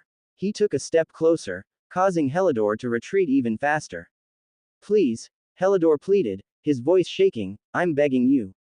I won't do it again." He clasped his hands together in desperation as he backed up and eventually lost his balance and fell onto the ground. Atticus continued his advance without uttering a word. Helidor found himself unable to move, frozen in fear. As Atticus closed in, Helidor shut his eyes tightly and started crying, tears streaming down his face. "Please," he sobbed, his voice barely audible between sobs. And then, to Helidor's utter humiliation, he wet his pants, hot stream of liquid drenching his pants. Atticus finally stopped in front of him at a safe distance from the pool of urine forming and spoke, his tone icy. "I'm going to ask you only once. Who asked you to do it?" Hearing the question, Helidor's eyes widened, and his teeth began to chatter uncontrollably. As Atticus observed the terrified Helidor, his thoughts churned.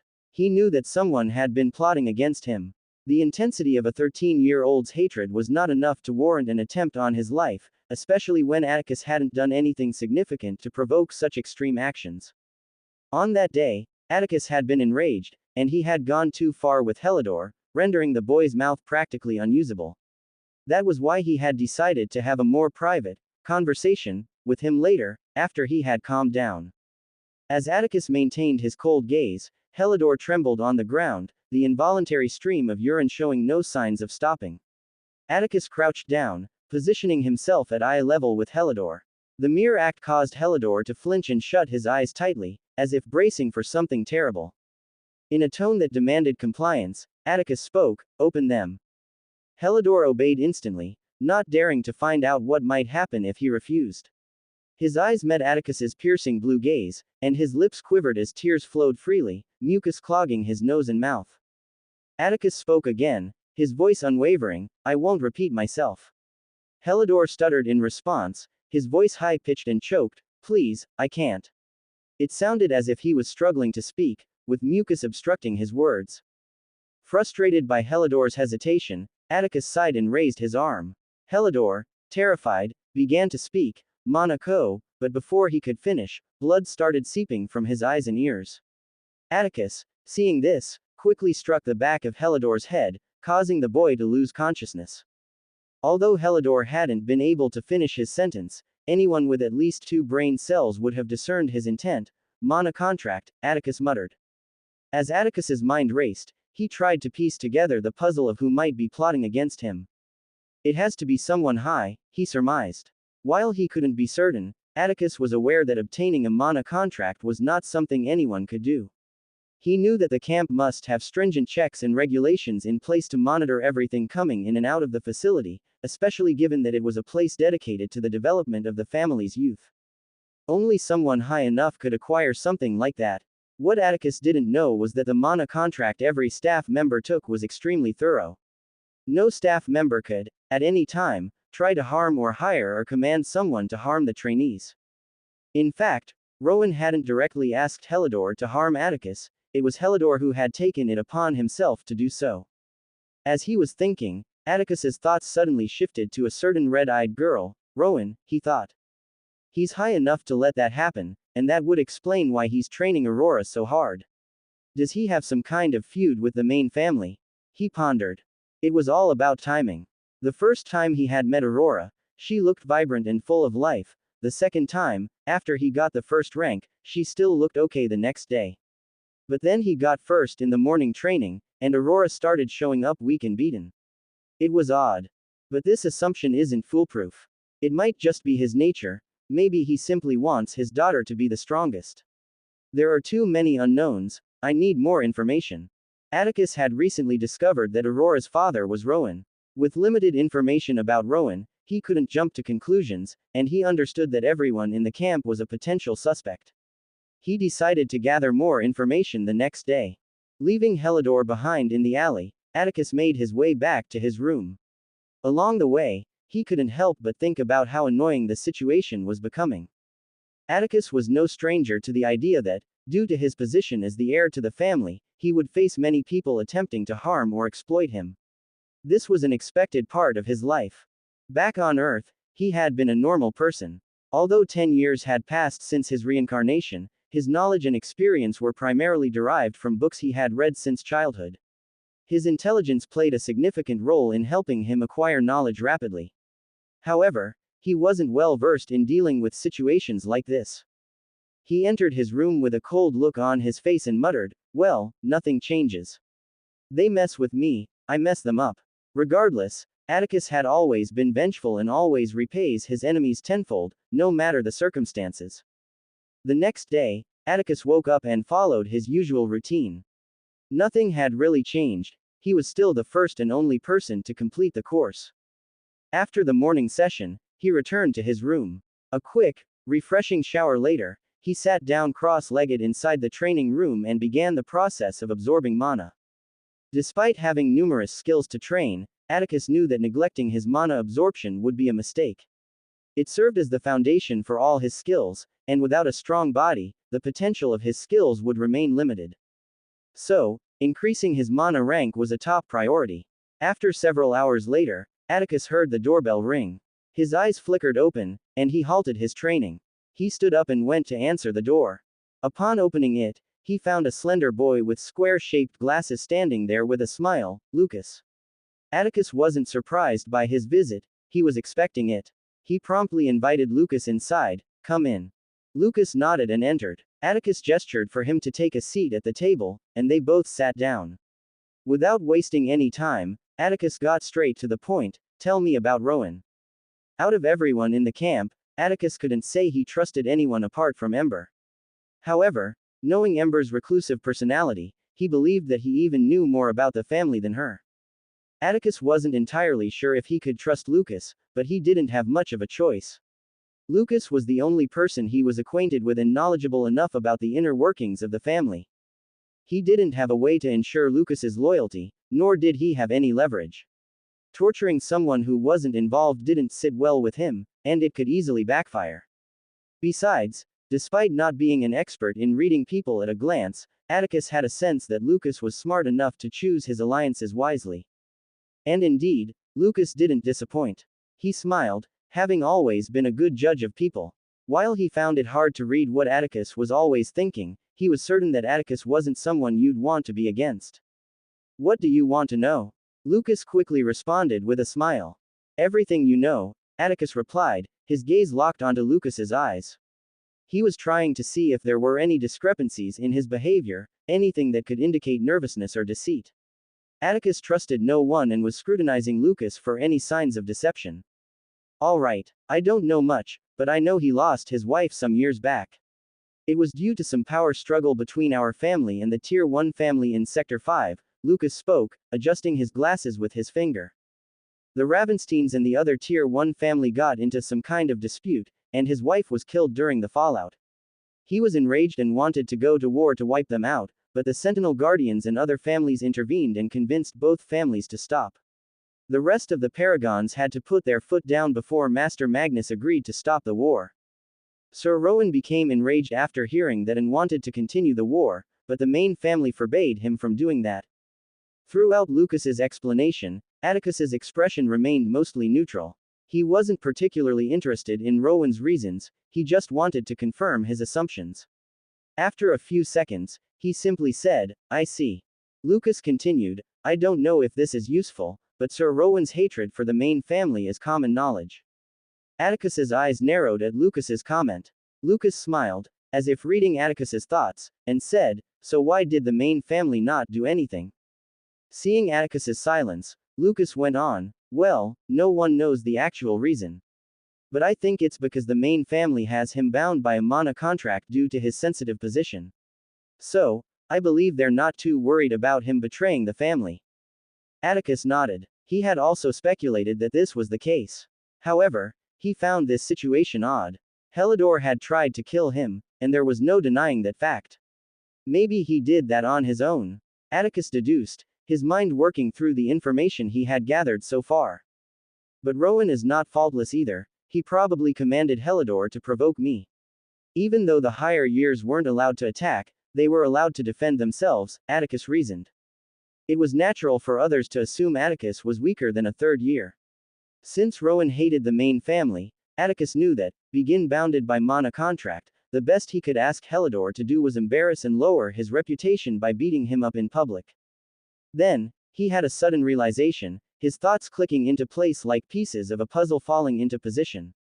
So that's why he was training her so hard. Seeing as she became an intermediate rank by 10, she obviously possesses high talent.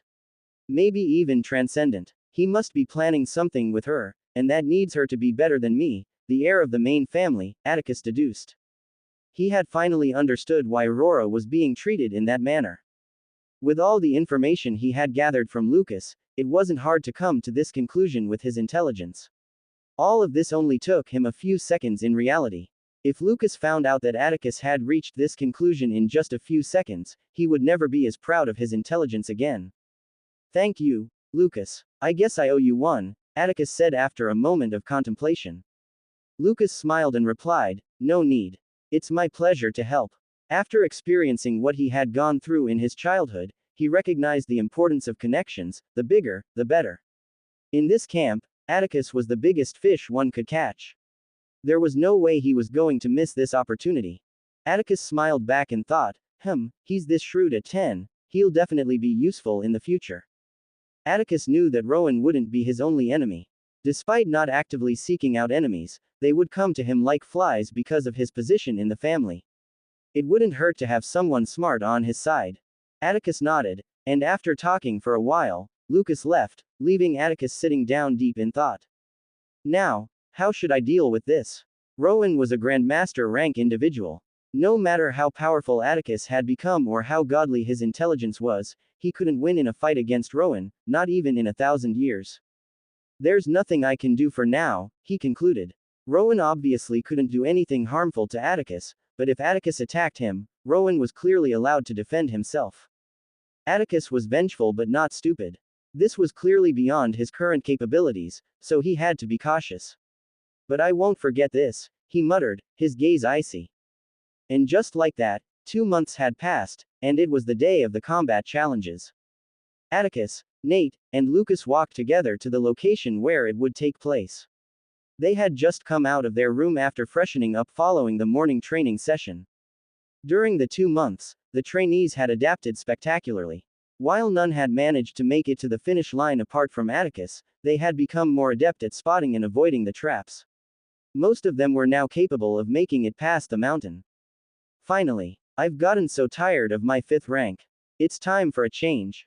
Nate exclaimed happily. Changing one's rank could only be done during the combat challenges, which took place every 3 months. Nate had been eagerly waiting for this opportunity to upgrade his rank. I know for sure you're not going to challenge me. If you're planning on challenging Eric, I'd be more cautious if I were you, Lucas advised. Eric was one of the trainees Atticus had noticed during the test when they were falling, the one who wielded daggers. The first-year trainees numbered only 20, after 3 months spent together, knowing each other's names was expected. Don't worry, it'll be an easy fight, Nate replied confidently. He had absolute faith in his strength. He was among the very few Novice Plus ranks in the first years, a rank achieved by only the most exceptional first-year trainees. Apart from Atticus and Aurora, I can defeat anyone, Nate thought. Atticus simply stared at Nate without saying anything, having guessed his thoughts. He knew Nate was a simple-minded fellow. Atticus could gauge the strength of each first-year trainee easily, with his perception and given that he held a higher rank than them. He knew that Eric and Nate had similar power levels, but Eric was much more reserved and silent. Atticus could see that he was not the type to rush into battles like Nate. He could have warned Nate, but he believed that one should learn from their mistakes, especially when his life wasn't in danger. Plus, with how confident Nate sounded, he doubted that he would listen to him anyway. Lucas smiled and shook his head, having come to the same conclusion as Atticus. The trio continued walking towards the venue. They each followed their device's navigation, which led them towards the massive mountain situated in the middle of the camp. After walking for a while, they noticed a procession of trainees heading in a certain direction, so they decided to follow them. Not far from where they had initially done their morning training session, they stumbled upon an extraordinarily large opening leading into the mountain. They saw other trainees entering it and followed suit. After walking inside the opening for a while, they were greeted by a breathtaking sight. In the heart of the mountain, they saw a massive arena with rows of chairs encircling it, leaving an empty stage in the center.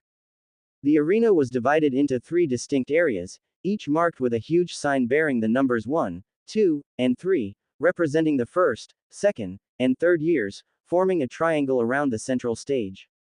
The chairs were meticulously arranged, with the highest-ranking individuals enjoying more luxurious seats positioned at higher elevations.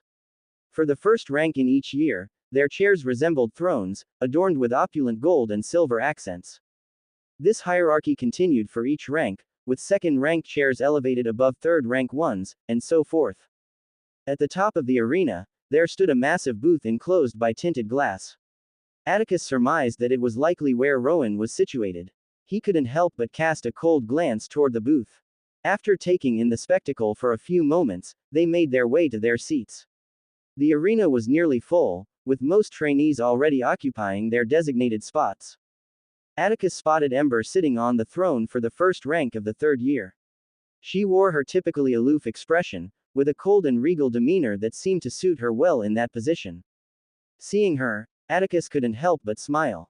As she noticed him and their eyes met, Ember smiled and waved, her gesture a bit more subdued, with her hand raised just above her chest. Although it wasn't an exuberant wave, it still seemed to surprise the boy sitting just below her. The boy with the distinctive white hair and one sharp, thin eye was the second rank among the third years. He was utterly shocked by what he was witnessing, Ember smiling. He had never thought such a thing was possible. Ever since he first laid eyes on Ember during their first year, he had been immediately attracted to her. He had tried everything in his repertoire to get her to like him, but it was all in vain. It didn't help that he was constantly defeated by her during competitions.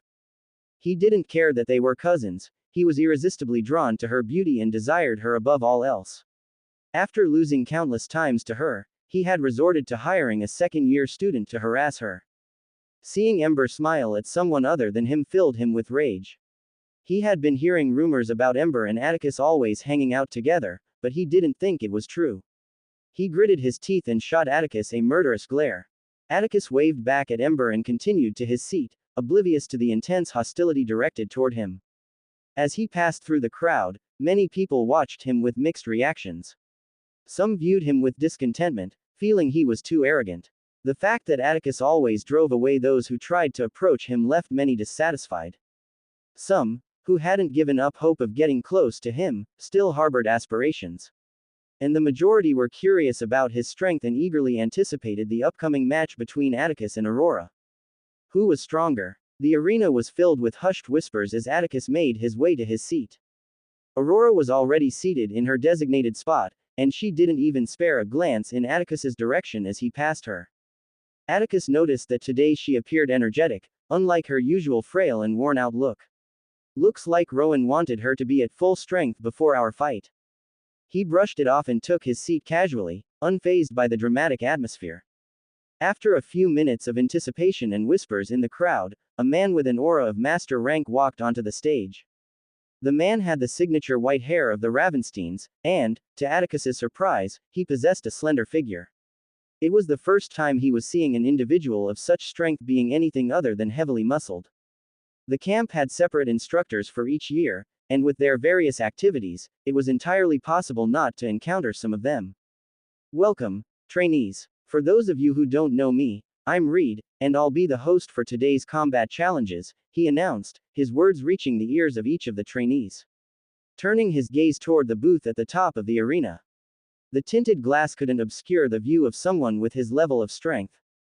In the booth, Rowan was seated on a lavish chair with Finn standing behind him, while the instructors who had chosen to watch were all seated at a lower elevation below him. After receiving a nod from Rowan, Reed continued, "Since we have new trainees among us, I'll reiterate the rules." He directed his attention to the first years. The rules are simple. Starting from the lowest rank, each trainee will issue a challenge to anyone of higher rank. The higher ranked trainee cannot refuse the challenge unless they have already participated in a fight. In that case, they can refuse both a challenge and the choice to challenge someone else. Other than that, issuing a challenge and accepting one is mandatory. You are also not allowed to challenge someone of lower rank. After a brief pause to let the rules sink in, he went on, "You are permitted to use everything at your disposal in a fight, from real weapons to your arts. The stage is engraved with runes that will block any fatal strikes, so go crazy. The winner is only determined in two ways: if the opponent is incapable of continuing the fight or if the rune blocks a potentially lethal strike. If the winner is the lower rank, they will assume the rank of the loser, and the loser will be given the right to challenge once it gets to their former rank." Reed's words left some of the first-year trainees shifting uncomfortably in their seats. The requirement that the rune must block a strike meant their lives had to be in danger first. Most first-year trainees hadn't even been in a real life and death battle. Atticus' expression remained unchanged. He had already discussed the details with Ember and had mentally prepared himself. Now, let's begin with the first-year trainees. 20th rank, step forward. Reed's commanding voice echoed, causing a chubby boy with a round face to flinch. He rose hesitantly, his nervous steps taking him to the stage. Reed inquired, "Who do you challenge?" The boy hesitated for a fleeting moment before stammering, "I challenge the 18th rank." This choice surprised some of the first years.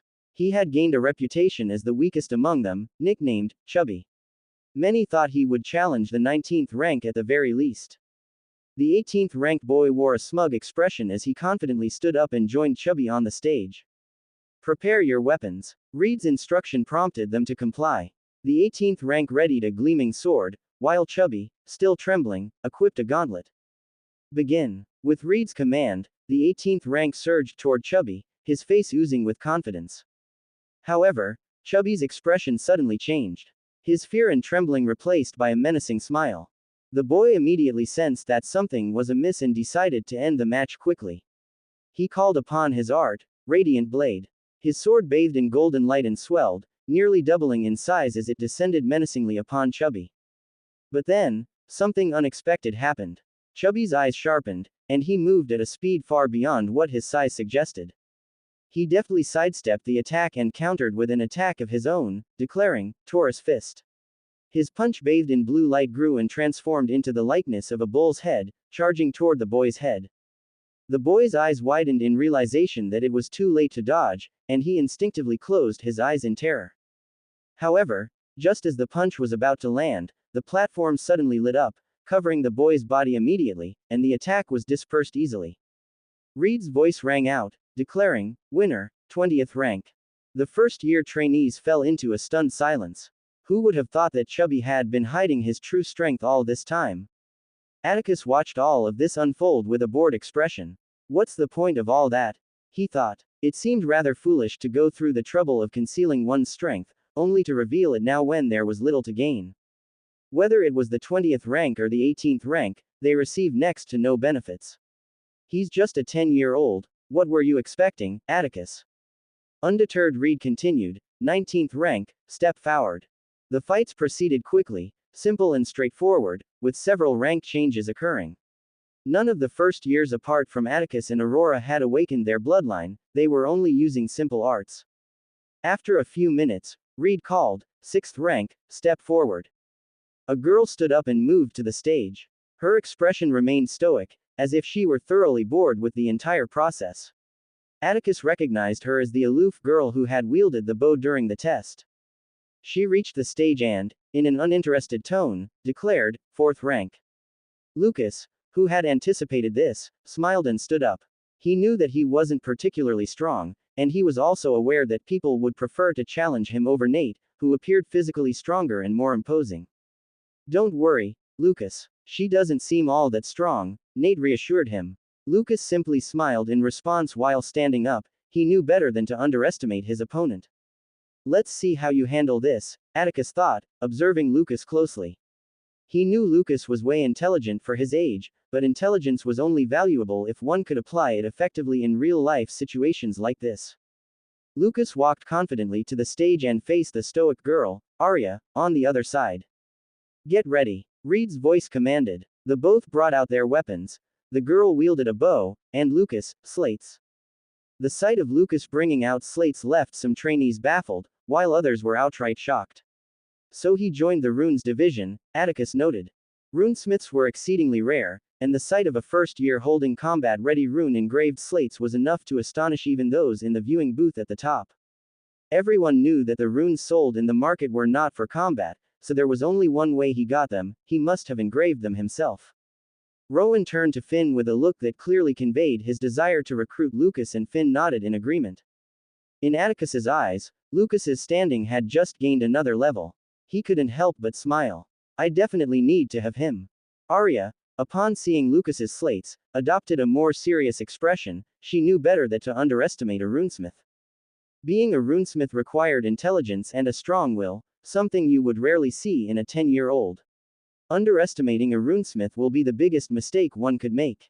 After a brief moment of shock, Reed composed himself and initiated the match. Begin. As Reed's command echoed through the arena, Arya moved with a swiftness that seemed almost unreal. Her nimble fingers drew 3 arrows from the quiver on her back and expertly nocked them on her bowstring. Without hesitation, she released all 3 arrows simultaneously, a clear intent to end the match swiftly. Lucas, however, remained composed, his serene smile unmarred by the 3 deadly arrows zeroing in on him. He reached for one of the slates he held, his fingers dancing gracefully as he channeled mana into it. The slate responded with a radiant, golden glow, and he casually tossed it before him. In an instant, a shimmering, transparent shield materialized, effortlessly intercepting the trio of arrows. Arya's eyes widened, a flicker of surprise dancing across her face, but she wasn't one to falter easily. She continued releasing arrows with even greater speed, intending to shatter the protective barrier. After a bit, the shield showed some cracks under her constant attack. Seeing the danger, Lucas acted fast. He used another slate, creating a second shield to reinforce the first. Undeterred, Arya knocked another arrow, her focus laser sharp, and her voice barely audible as she whispered the words, "Rapid Essence." The arrow radiated a red glow, as it expanded in size. Her mana infused every fiber of the arrow as she released it, sending it hurtling towards Lucas at a blistering speed. Lucas, recognizing the danger, acted decisively. With a quick gesture, he layered multiple protective shields upon the first. As the arrow met the shield, it detonated in a blinding explosion, shrouding the immediate vicinity in thick, concealing smoke. And this was exactly what Lucas wanted. He seized the opportunity and immediately moved. Inside the dense smoke, Arya remained alert, her senses heightened in anticipation of any potential threats. She couldn't see anything amidst the dense smoke. Doubts began to creep into her mind. Did I get him? She wondered. Suddenly, as the smoke cleared, she spotted Lucas still standing behind a single flickering shield. As Arya prepared to fire another mana-charged arrow, Lucas moved swiftly. He grabbed another slate, infused it with mana, and hurled it toward her. Unlike the first, this slate, however, transformed into a blazing fireball mid-flight. Arya's eyes widened, and she dodged the incoming fireball just in time. Before she had time to rest, another fireball appeared and she quickly dodged again. But the ground where she had landed suddenly emitted a brilliant golden glow, catching her off guard. Before she could react, the ground beneath her detonated with a deafening explosion. Boom! The arena fell into stunned silence. What had just happened? Atticus smiled. He saw what happened as he was able to see through the smoke easily. He used the initial explosion to set up some of the slates as mines on the stage, then used fireballs to make her move into the trap. Smart. Very smart. He thought. I really have to learn how to make runes. They can be very powerful when used correctly. Reed, after a momentary shock, declared, "Winner, 4th rank." Lucas simply smiled and walked back to his seat, showing no interest in challenging anyone. Haha, that was awesome, Lucas. Nate exclaimed as Lucas returned to his seat. Lucas responded with a bashful smile, scratching his head. Arya was still on the stage, the runes shielded her from the explosion. Rank 5th. Reed called out. Reed's call for the next challenge brought Arya back from her stunned thoughts. She left the stage, still bewildered by the unexpected turn of events. Nate quickly stood up, brimming with confidence. I'll be seating above you after this, he declared to Lucas. Be careful, Nate, Lucas cautioned once more, but Nate was already making his way to the stage. Rank 3, Nate declared with a confident grin as he got to the stage. Eric stood up nonchalantly and walked to the stage. He had the signature Ravenstein white hair but kept it short, almost army style. His eyes carried a perpetual weariness. Although he hadn't awakened his bloodline yet, Atticus's keen perception picked up the darkness elements surrounding him, even though he wasn't yet an intermediate rank. Interesting, Atticus thought, noting Eric's aura of darkness. His bloodline is already influencing him, even before it's awakened. Reed instructed, bring out your weapons, and both Nate and Eric complied. Nate brandished his broadsword while Eric readied his daggers. Get ready to be defeated, Nate taunted Eric with a grin. But Eric remained silent and composed, already in a stance as he stared at Nate, awaiting the instructor's signal. Begin. Nate lunged towards Eric, full of confidence.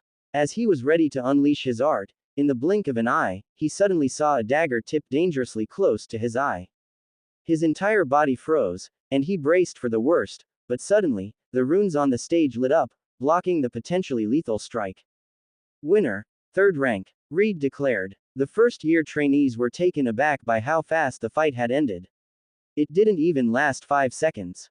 Nate was known as one of the strongest in their year, and they were astonished at the swift defeat. Nate stood there, absolutely bewildered. What just happened? He thought, his mind still no registering his defeat. He had been so confident in his victory that he hadn't considered the possibility of losing. He couldn't even follow Eric's movements. He clenched his fist, causing blood to seep out. Lucas watched Nate with a somber expression. He'll have to overcome this loss on his own, he thought. After a few moments, he left the stage and returned to his seat, not engaging with anyone, not even Lucas. Eric had also left the stage promptly, showing no interest in challenging anyone else. Rank 2. Reed's voice announced, and Aurora immediately stepped forward, walking to the stage. All eyes were on her as she reached the stage. She stared directly at Atticus with a serious expression and declared, "Rank 1, her voice serious." This fight was what everyone had been waiting for. Almost everyone in camp knew that Aurora was Rowan's daughter and were initially surprised when an unknown boy got the first rank instead of her. This surprise, however, subsided when they found out Atticus's actual identity. Elias and the other instructors also watched with rapt attention. Elias smiled, "Let's see how strong you are," while gazing at Atticus. Atticus met Aurora's gaze and calmly stood up, walking to the stage nonchalantly. All eyes were on the duo on the stage, curious to see who was stronger. They were both monsters who had reached intermediate rank at the age of 10. Even though Atticus had gotten the first rank, they still didn't believe he was stronger than Aurora as they hadn't fought yet. Not caring about the looks, Atticus thought, "Now how should I deal with this?" Although he had a score to settle with Rowan, it had nothing to do with Aurora. He'd be lying if he said he hadn't considered taking it on Aurora, but he thought better of it. "You're lucky I'm not wicked," as he gazed at her. Atticus's vengeance only involved the perpetrator and any fool who tried to stand in the way. He wasn't one to take it out on innocents. "Bring out your weapons," Reed instructed. "My katana would be overkill. I'll use water mimicry," Atticus decided. Although he was trying to keep some cards up his sleeves, using the element and the art was different. His movements would mimic the element, but it had no visual effects. Only people of adequate strength would be able to tell that he was using the water aspect of the art, something only people with water elements could use. Atticus knew that Rowan might be able to tell, but it didn't really matter. He was sure Helidor had already informed him that he had multiple elements, and adding one more wouldn't change much. Besides, Rowan couldn't do anything to him as he was bound by a mana contract. Hearing the instructor's voice, Aurora promptly listened and brought out her weapon, a high-quality gauntlet that outshone Chubby's by a mile. As she finished equipping, she looked up at the booth with a resolute expression and then glanced down at Atticus, who had yet to take out his weapon. "Won't you bring out your weapon?" she asked, bewildered. "You should worry about yourself, Aurora," Atticus replied coolly. Aurora was irritated by those words and muttered, "Suit yourself," with anger lacing her voice. "Begin," Reed declared. Aurora's entire body suddenly ignited with fire, and she shot towards Atticus at a blistering speed. Atticus stood there unfazed, stimulating his water bloodline with mana. Months of practice had cut down the time it took for the art to take effect. Currently, he only needed a few seconds. He felt his body become freer and more flexible. As Aurora drew nearer, she increased the concentration of fire around her hand and threw a punch that sliced through the air with intensity. With the fluidity of water, Atticus used a backhanded palm technique akin to kung fu to redirect the punch. His movements were as smooth as flowing water. He capitalized on her momentum and grabbed her, slamming her on the ground, knocking the air out of her lungs. Seeing Atticus's movements, Rowan's eyes narrowed into pinpricks. Finn, who stood behind him, spoke in absolute shock, "He can use 3 elements." Rowan didn't answer. He kept his intense gaze on Atticus. He knew how difficult it was to master elemental mimicry. Your talent played a significant role in mastering that art. Even for transcendent talent, it took at least half a year to come close to the proficiency Atticus had just displayed. And he had only been here for 3 months. Finn noticed how the room seemed to grow colder and wisely decided to keep silent. He couldn't help but feel a sense of pity for what Aurora would face. "He's even more of a monster than I thought," Elias thought, a smile forming. To think he learned elemental mimicry to this level in such a short time. He clenched his fist, his excitement surging. Meanwhile, Aurora was panicking. "No, no, no, no, I can't lose," she thought frantically. She quickly stood up and muttered, "I can't lose." With focused determination, the fire surrounding her intensified, doubling in intensity. She compressed all the fire into her right hand, raised her heels, resting on her toes, and then released a colossal burst from her feet, propelling herself at Atticus at twice her previous speed. "Cosmic punch," she muttered. Her hands blazed with intensity as her fist tore through the air like a comet, promising nothing but devastation. As the blow neared Atticus, he decided to use something he hadn't employed since he had learned it, his first art. He simply raised his hands and muttered, "Arcane barrier." Instantly, a blue, transparent shield formed in front of him. The strike hit the shield with a thunderous crash, sending shockwaves reverberating through the arena. The whole arena fell silent. The sudden silence was broken only by the voice of a trainee who asked what everyone was thinking. Is this a fight between first years?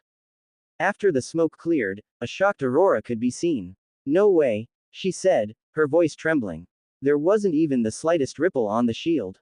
Atticus's proficiency of the art had increased over the years, it was currently at the intermediate plus level. It was only natural that the strength of an intermediate couldn't break through it. Without giving her a chance to catch her breath, Atticus suddenly moved toward her at lightning speed. She was too surprised to react. Using the tips of his fingers, moving like dangerous waves, he advanced swiftly toward her throat. Aurora's eyes widened, and as the strike was about to land, the stage lit up and stopped the attack. "Winner, Atticus," Reed declared, his surprise evident as he didn't even realize that he called out Atticus's name instead of his rank. Aurora fell on her butt, still in disbelief that she had lost. She cast a look at the booth and suddenly shivered, feeling her father's cold stare even though she couldn't see it. Atticus walked off the stage, and moved towards his seat. As he walked, all eyes were on him. The various looks of judgment and doubt he had received earlier seemed to vanish, leaving only one expression, admiration. Only Ember and his teammates, who had witnessed his strength firsthand, weren't too surprised. Ember's face didn't even change, she had already expected this outcome. Even she couldn't defeat that monster. Who was Aurora? Atticus sat down on his seat nonchalantly, his expression as if he hadn't even done anything worthwhile. After the intense battle between Atticus and Aurora, it was the second year's turn to fight. There were more trainees in the second year than the first years, with their numbers reaching 30. Their battles went by quickly, and Atticus found them rather boring. Just like the first years, most of the second years were still at the novice rank, so the fights weren't as interesting as he would have liked. With novice rank individuals only able to learn one art, they each attacked with a single move, which could get repetitive as they yelled out names each time they launched an attack. However, when it was time for Sophie to fight, Atticus snapped out of his daydreaming and decided to observe her battle.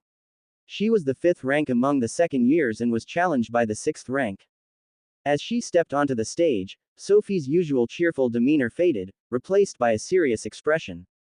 They both readied their weapons, Sophie with her trusty bow and her opponent wielding a sword. "Begin." Reed's voice rang out. Sophie, quicker than Arya, simultaneously drew and fired 5 arrows from the quiver on her back. Each arrow targeted a weak point on the boy's body. Her opponent was no pushover, and he moved with deft agility to evade the arrows. He successfully dodged them, but before he could catch his breath, another 3 arrows materialized in front of him. His eyes widened in surprise, and he immediately called upon his art, shouting, "Swift strike." Suddenly, his speed doubled, and he used his sword to parry the arrows with swift precision. However, before he could even catch a breath, another 3 arrows suddenly manifested in front of his face. This time, he couldn't react in time. Before the arrows could skewer him, the runes on the stage lit up, protecting him from harm. "Winner, Sophie," Reed declared, and immediately, Sophie's bright and cheerful smile returned as she walked back to her seat, leaving the frustrated boy gritting his teeth in frustration. Reed promptly continued with the fights, which went by quickly. When it came to the third-year students, the intensity of the battles changed significantly. All of the third years, even those with the least talent, had already awakened their bloodlines, making their fights colorful and filled with intensity. Atticus also noticed that most of the third years were using multiple arts.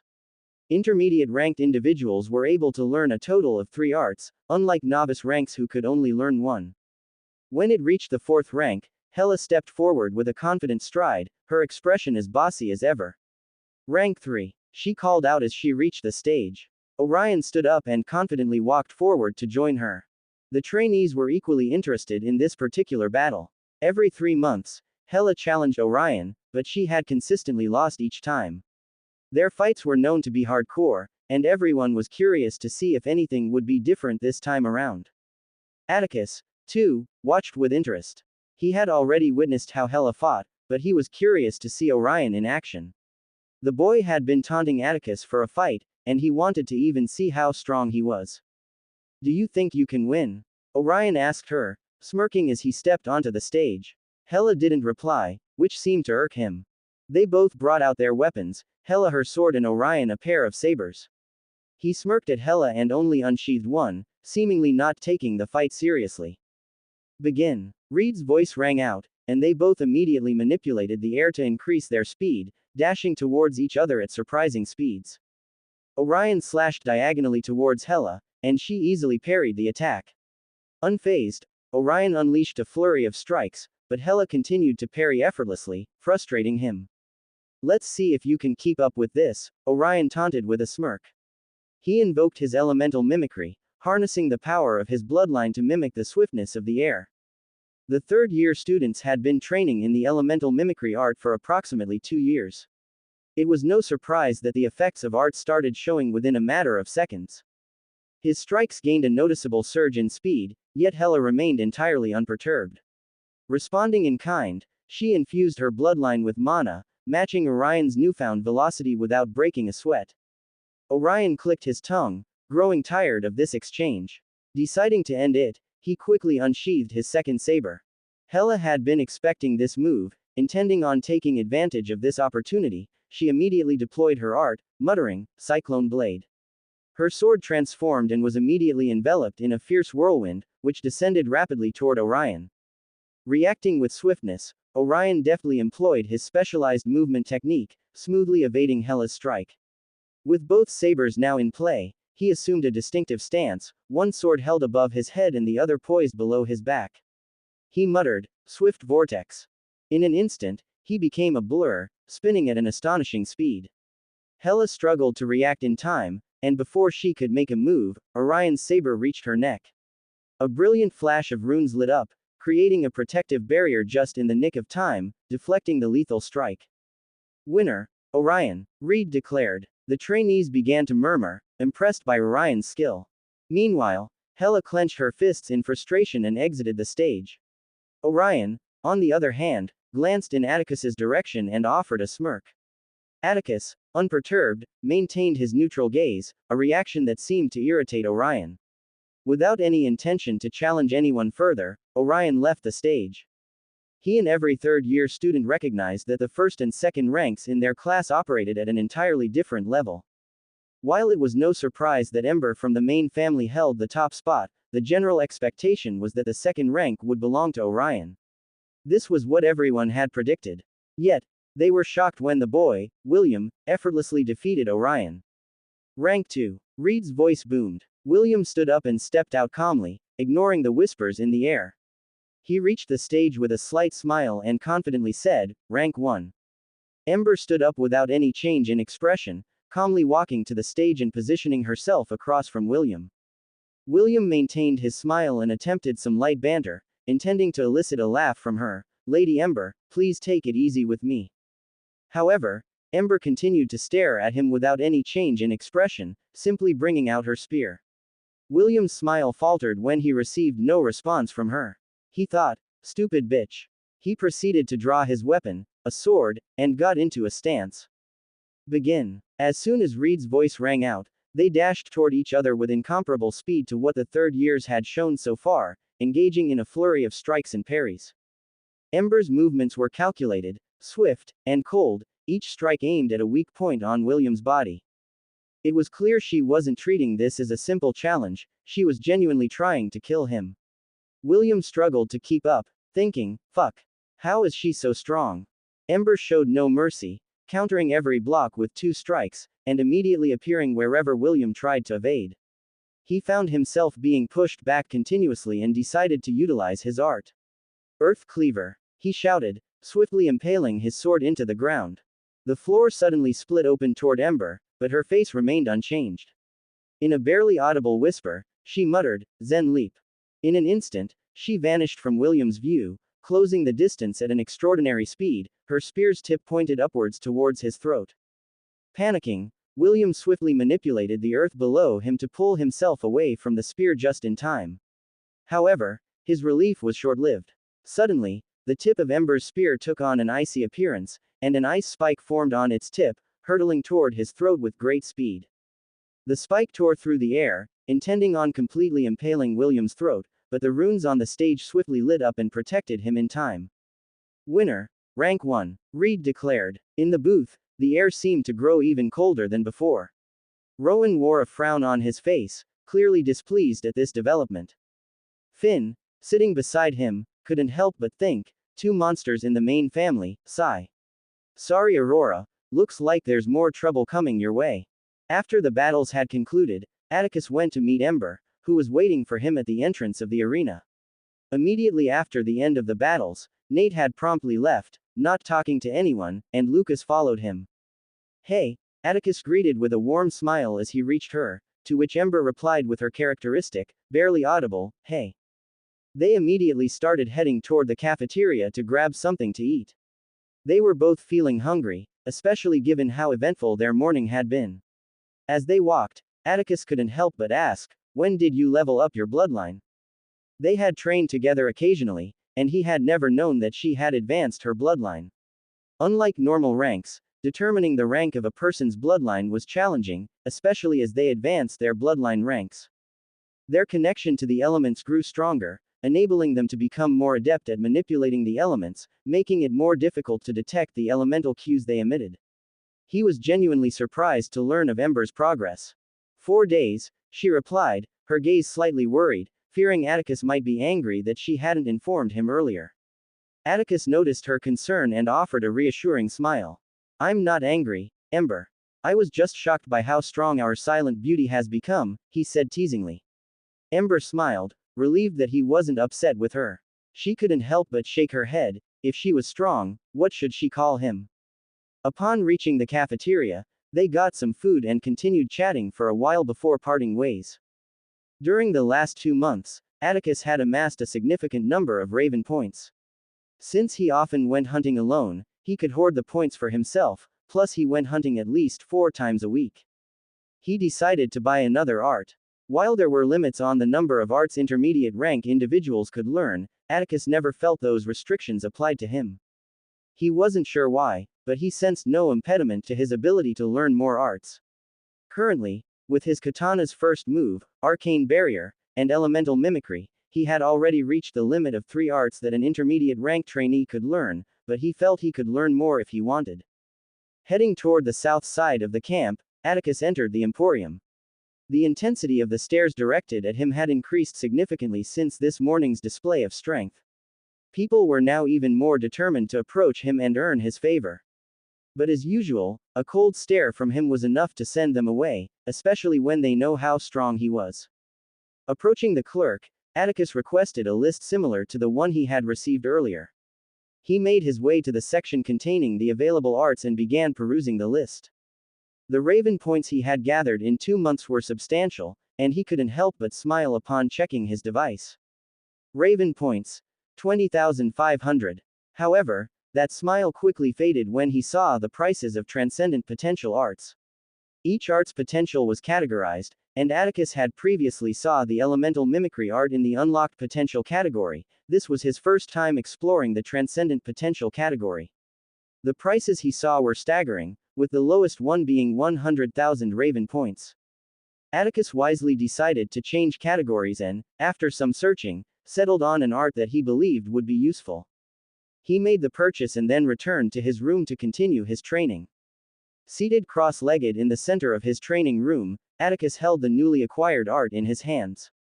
Channeling his mana into the art, he absorbed its knowledge into his brain, causing the book to crumble to dust after a few seconds. The art he had bought this time was an empowered potential art, that cost 18,000 Raven points. Ethereal Cloak Potential. Empowered, this art enables an individual to mimic the unique mana signatures of his environment, effectively camouflaging his presence, rendering the individual invisible to the naked eye and senses. Atticus regarded this art as invaluable due to its versatility. He believed that being able to blend seamlessly with the surroundings could prove useful in countless situations, especially when facing unpredictable challenges.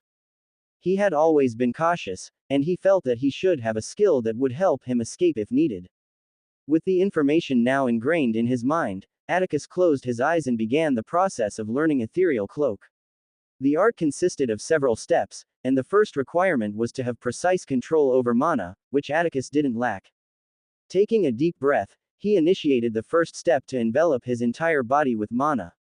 He concentrated on the mana stored within his core and willed it outward, causing it to flow from his core and spread across every inch of his form. An observer would notice a blue glow enveloping Atticus, representing the mana coating his body. After a minute, he felt he had gained control over this aspect, and decided to move to the next step. The next step was to attune his own mana signature to that of the environment, allowing him to seamlessly merge with his surroundings. Atticus took another deep breath and focused intensely. He could feel the interaction between his mana and that of the environment. His own mana possessed a distinct character. It was more volatile, firm, and rigid compared to the environment's mana, which flowed more freely and adaptively. His mana naturally repelled external influences, while the environment's mana blended harmoniously with its surroundings. To master Ethereal Cloak, Atticus needed to make his mana mimic the exact signature of the environment, a task that initially posed significant challenges. Achieving this required an intricate understanding of the diverse mana flows in different locations and the skill to replicate them with pinpoint accuracy. After a few hours of relentless attempts, Atticus finally managed to achieve a rudimentary level of proficiency, albeit barely. He could sense himself becoming more attuned to the environment, almost as if the surroundings began to accept him as one of its own. The blue glow enveloping him had turned transparent, with his presence becoming faint. However, his control was far from perfect, and he struggled to maintain this state for more than a few seconds at a time. Atticus felt happy that this art didn't demand an excessive amount of mana but relied more on concentration. Given his innate intelligence, he thrived on such challenges. He continued to practice, repeatedly coating himself with mana to align with the environment's signature, pushing himself to become more in sync. And as he continued practicing, he felt his mana becoming more in tune with the environment. Without my intelligence, this would have taken longer, Atticus thought. He knew that if it weren't for his above-average intelligence, which allowed him to control and manipulate his mana easily, it would be much harder for him to make progress this quickly. After feeling that he had gained a good grasp of it, he attempted to stand up. However, immediately, his focus wavered, and his mana dispersed. Atticus initially didn't understand what had happened, but after thinking for a second, it made sense. The environment was constantly changing every time he moved. Whatever he imitated in one spot would be different in another spot. Therefore, using this art required him to maintain complete focus at all times. He sat back down cross-legged and started the process all over again. Within a few minutes, he felt his mana becoming more attuned to the environment. Maintaining intense concentration, he stood up slowly. As he moved, the mana in environment was constantly changing. Although the properties of the environmental mana remained the same, the density was different in each spot. An individual might not normally notice this, but because this art required one to constantly interact with the mana in the environment, it was noticeable. With every movement he made, Atticus had to adjust the density of his own mana to match that of the environment. It wasn't easy, even with his intelligence, but he kept practicing. After several hours of training, he decided to take a break and resume his efforts the following day. The following day, Atticus headed to the morning training session as usual. He noticed Nate and Lucas on the side of the training ground, with Nate looking at Eric determinedly. Looks like he's recovered, Atticus thought. He knew Nate had taken a significant blow to his ego when he lost to Eric. He believed that Nate needed to overcome such setbacks independently. Atticus had always liked to be friends with like-minded individuals. What he hated the most was being friends with someone so weak-minded that he would have encouraged him, her every time something little happens. Although he recognized that there's some instances where it was necessary, it was still better for it not to be too often. Atticus scanned the training grounds but couldn't find Aurora anywhere. Even after Elias arrived at 6 a.m., Aurora was still absent. Elias also noticed this, and Atticus could perceive a subtle sadness in his eyes. Nevertheless, Elias began the training session by shouting, "Let's move." They started running toward the base of the mountain, going through their usual routine before ascending the mountain. After an hour and a half of rigorous training, Atticus returned to the starting point, where Elias, already accustomed to Atticus's impressive feats, awaited him. Catching his breath, Atticus turned to Elias and asked, "Where is she?" Elias was initially taken aback by the question but responded, "She had something to do today." The subtle sadness in Elias's expression didn't escape Atticus's notice. He simply nodded and left without saying anything, leaving Elias with his thoughts. Elias was aware of what was going on with Aurora, but he couldn't intervene in the matter. He couldn't help but let out a heavy sigh. After leaving, Atticus returned to his room to freshen up before heading to the Beast Division. Upon arrival, he saw Helidor at the front of the building. Helidor appeared worse for wear, sporting dark circles under his eyes, indicating he hadn't been resting properly. During the combat challenges, Atticus had observed Helidor's miserable loss. It was obvious his mind was preoccupied and he wasn't paying attention during the fight. Helidor spotted Atticus as he was leaving the building. He immediately flinched and fled upon sighting the demon. Unfazed, Atticus ignored Helidor and proceeded into the division building. Inside, he greeted Bella at the counter and then headed upstairs to select a mission. Atticus noticed some people by the mission wall but paid them no mind, quickly choosing a mission. "It's unfortunate I can only select one," he thought. Trainees could only take on one mission at a time to ensure that there was enough opportunities for everyone. If they allowed a single squad or trainee picked multiple missions at once, there wouldn't be any missions left for others to go on. Atticus didn't waste time and quickly chose a mission and turned to leave the building. As he stepped outside, he encountered a group of 3 boys blocking his path. "I've had enough of this," Atticus thought, already anticipating the nonsense about to happen. The boys all had smug looks on their faces, and were all third years. The boy at the middle, who was clearly the leader of the trio, thought with a giddy anticipation, 10,000 points just to embarrass him in public. "There's no way I'm missing this opportunity." The boys beside him shared his enthusiasm and surrounded Atticus, while smirking. Although they all knew Atticus was strong, they didn't believe he could take on all 3 of them simultaneously. The fight everyone had witnessed between Atticus and Aurora was still within the third year's strength. Atticus already knew what they were thinking, and he couldn't help but internally shake his head, wondering how their brains worked. After spending 2 years in the camp, it was surprising that they still didn't grasp the most basic rule: a higher year could not initiate a battle with a lower year. Atticus could simply choose to fight them one by one, and they couldn't do anything about it. The boy in the middle suddenly stared at Atticus arrogantly. As he was about to speak, Atticus cut in, "What do you want? If you're here to look for trouble, just say so and don't waste my time." The boy's face froze, and he turned red in embarrassment. So what if he's from the main family? How dare he thought. A small crowd had already started forming, wondering what was happening. As the boy was about to shout angrily, Atticus interrupted again, stating, "Fine, trouble then." Those were the last words he heard before a thunderous impact struck his face with brutal force, sending him flying away. Before the other boys could react, they suddenly found themselves airborne. It took a moment for them to comprehend what had happened, but once the pain registered, they realized Atticus had also punched them in the face. Then, as if the matter didn't concern him, Atticus simply left the scene, the gathered crowd clearing the way for him as he passed. No one wanted to get on his bad side. He just beat up 3 third years as if it were nothing. After beating up those third years, Atticus made his way to the south gate, clad in his equipment. He scanned his device, stepped out, and started moving through the forest, using his device for navigation. The hunt this time was for an obsidian claw. These creatures' habitat lay deep within the heart of the dense forest. They were incredibly territorial, fiercely defending their domain from any intruders. Being solitary by nature, it was rare to witness 2 obsidian claws together. Despite them being an intermediate rank beasts, obsidian claws possessed unparalleled strength. Even the horned lupiners that Atticus had encountered in his battles paled in comparison, except for the elite intermediate plus rank horned lupinor, of course. This was precisely why Atticus chose to hunt one.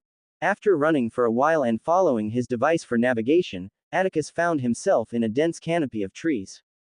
Trees stretched out everywhere around him, displaying various shades of green.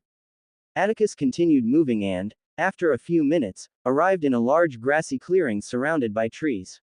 He climbed a tree just before the clearing and kept his gaze on the gigantic form in the middle. The obsidian claw had an awe-inspiring appearance. Its dark, steel-like fur resembled glistening obsidian in the sunlight. Its fur was spiky, offering both a striking appearance and an effective form of defense. Fiery red eyes seemed to pierce through the forest where it resided. The creature's razor-sharp claws, capable of cutting through thick trees and formidable adversaries with ease, were among its distinctive features. Long, fearsome canines protruded from its massive jaws, adding to its menacing visage. Atticus observed the beast calmly. It hadn't noticed him yet, as it was preoccupied with licking its paws. Atticus was tempted to call the scene cute, if only the beast involved wasn't able to split a human into four with just a swipe of its claw. Having become adept at using his new art, Atticus had been experimenting with his bloodline abilities, exploring different ways to utilize his bloodline.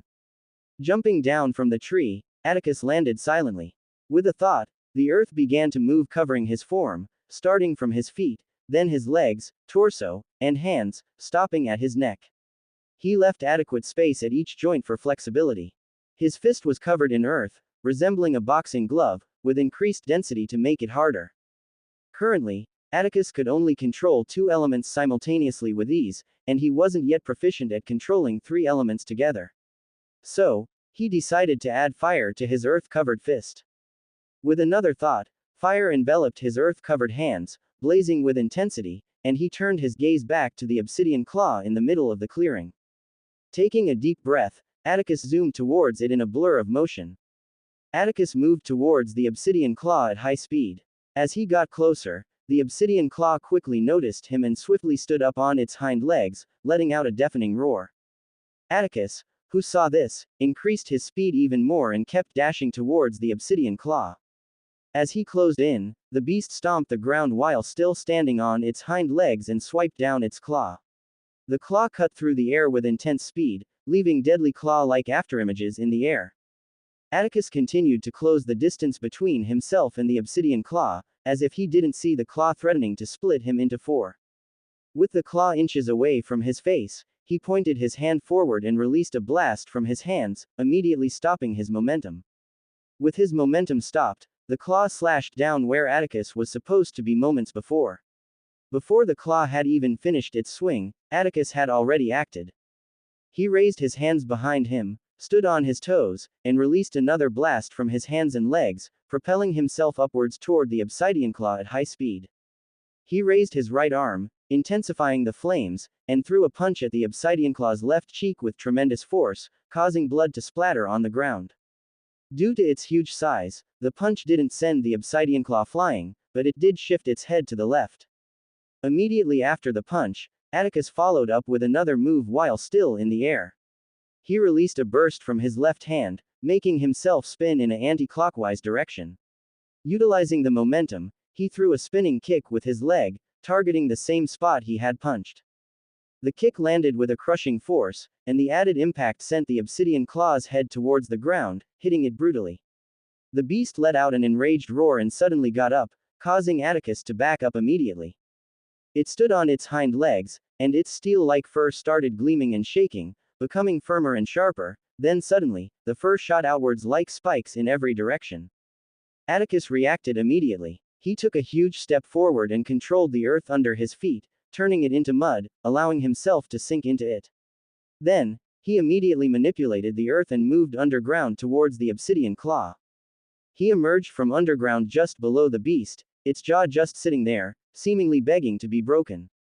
Atticus unleashed a powerful blast from his feet, propelling himself upwards towards its jaw, and delivered a brutal uppercut, breaking the obsidian claw's teeth. Without wasting any time, Atticus followed up with another kick to its jaw, increasing the force of the blow by releasing a burst from his heels. The blow landed on the obsidian claw's already broken lower jaw, shattering it even more and rattling the beast's brain. The creature appeared disoriented, and Atticus swiftly manipulated the earth on his right hand, molding it into a pointed and sharp shape. He concentrated the fire on the tip, making it scorching hot, the tip turning whitish due to the heat. Then, he closed the distance between himself and the beast, releasing a burst upwards, and drove the steaming hot sharp earth into the obsidian claw's eye. He increased the speed and lethality with a perfectly timed burst from his elbow, piercing its eye and then its brain effortlessly. The beast let out a final whimper before falling to the ground lifeless.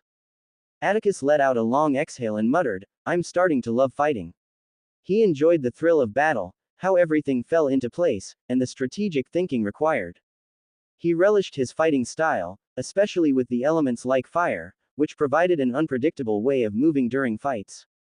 After taking a few minutes to catch his breath, he stored the beast's corpse inside his storage ring. Then, he turned to leave, running through the forest. It didn't take long for him to reach the camp, arriving in just a few hours. He headed to the Beast Division building and exchanged his hunt for points, adding 700 Raven points to his total. As he walked through the camp, not wanting to waste any more time, Atticus decided it was time to learn about runes. He headed towards the Runes Division. Inside a training room, 3 boys knelt on the floor, their forms completely battered, covered in bruises. They all kept their heads bowed. Upon closer inspection, one could see that these were the same boys Atticus had beaten earlier in the day. All you had to do was embarrass him in public, Jack. How did you fail? A boy with a sharp thin eyes shouted at them. The boy in the middle, Jack, who Atticus had punched first, gritted his teeth and clenched his hands, repeating the words like a mantra in his head, "It's for my family, it's for my family, it's for my family." He knew that if he didn't answer, this bastard would keep on beating them. "I apologize, young Master William," he finally spoke, his voice trembling, "we had no idea he was that strong." William gritted his teeth in anger, his face contorted with frustration. "You useless fools," he shouted, delivering a kick to Jack who had spoken. The blow struck his chest, sending him tumbling backward. He clutched his chest in pain, lying on the floor in pain. "Shit." William observed all of this with a cold gaze, and after a few seconds, he clicked his tongue and muttered, "Useless fools," before walking out of the training room. As William departed, Jack clenched his fist so hard that blood started pouring from it, the mantra of, "It's for my family," still echoing in his mind. Atticus walked through the camp towards the Runes Division. The camp encouraged trainees to join as many divisions as they could, wanting them to explore everything and eventually choose what suited them best. However, upon joining the camp, they were required to choose at least one division. The Rune Division, situated near the Emporium building on the western side of the camp, soon came into view. It was notably smaller and more modest in design compared to the Emporium. As he approached, Atticus noticed the area around the building was utterly deserted, but this lack of activity didn't surprise him. Not many people can become runesmiths, he pondered. To become a runesmith, one had to have exceptional intelligence and unwavering willpower, attributes not easily attained by many. In the first years, only Lucas could be considered a true runesmith, with the entire camp boasting only a handful of these skilled individuals. Upon entering the building, Atticus found the interior equally plain and unoccupied. Not a single trainee was in sight. His eyes fell upon a lone counter in the middle of the hall, where a man rested his head, seemingly asleep. Atticus decided to get the man's attention. "Hello," he uttered. But got no response. He raised his voice a notch, repeating, "Hello." The man stirred, slowly sitting upright, and indulged in a long stretch, followed by a yawning session. Eventually, he opened his eyes, and to his surprise, discovered Atticus standing before him. Hastily, he got to his feet, rubbing his eyes, and regarded Atticus with a noticeable hint of shock. Most of the camp had witnessed Atticus's battle with Aurora, and the man couldn't help but wonder, why is he here? Shaking off his bewilderment, he quickly regained his composure, cleared his throat, and asked, "How may I assist you?" Atticus couldn't help but notice the eye bags under the man's eyes, a clear sign that he hadn't been getting much sleep. "I'd like to sign up for the Runes Division," Atticus stated. The man's reaction was one of shock. He was well aware of Atticus's strength and talent. Runesmiths weren't known for their physical prowess, their trade demanded dedication and time, leaving little room for intensive training. Although some managed to maintain their physical strength while pursuing runesmithing, not everyone could achieve this balance. "Are you sure?" the man asked. Without hesitation, Atticus replied, "Yeah." Hearing this, the man couldn't help but feel a tinge of disappointment. Another hot-blooded youth who thinks he can do anything, he thought. Not that it truly bothered him. He couldn't help but envy Atticus's talent and the potential that might go to waste. The man shrugged and decided not to interfere, proceeding to explain the process. "Okay then. Since the first 3 months of the free period for first years are over, you'll have to pay 100 points for each class session, and this needs to be paid before each class." He looked at Atticus, who nodded in understanding, and continued, the classes run from 9 a.m. to 12 p.m., except on weekends when you can attend at your convenience, for as long as you need.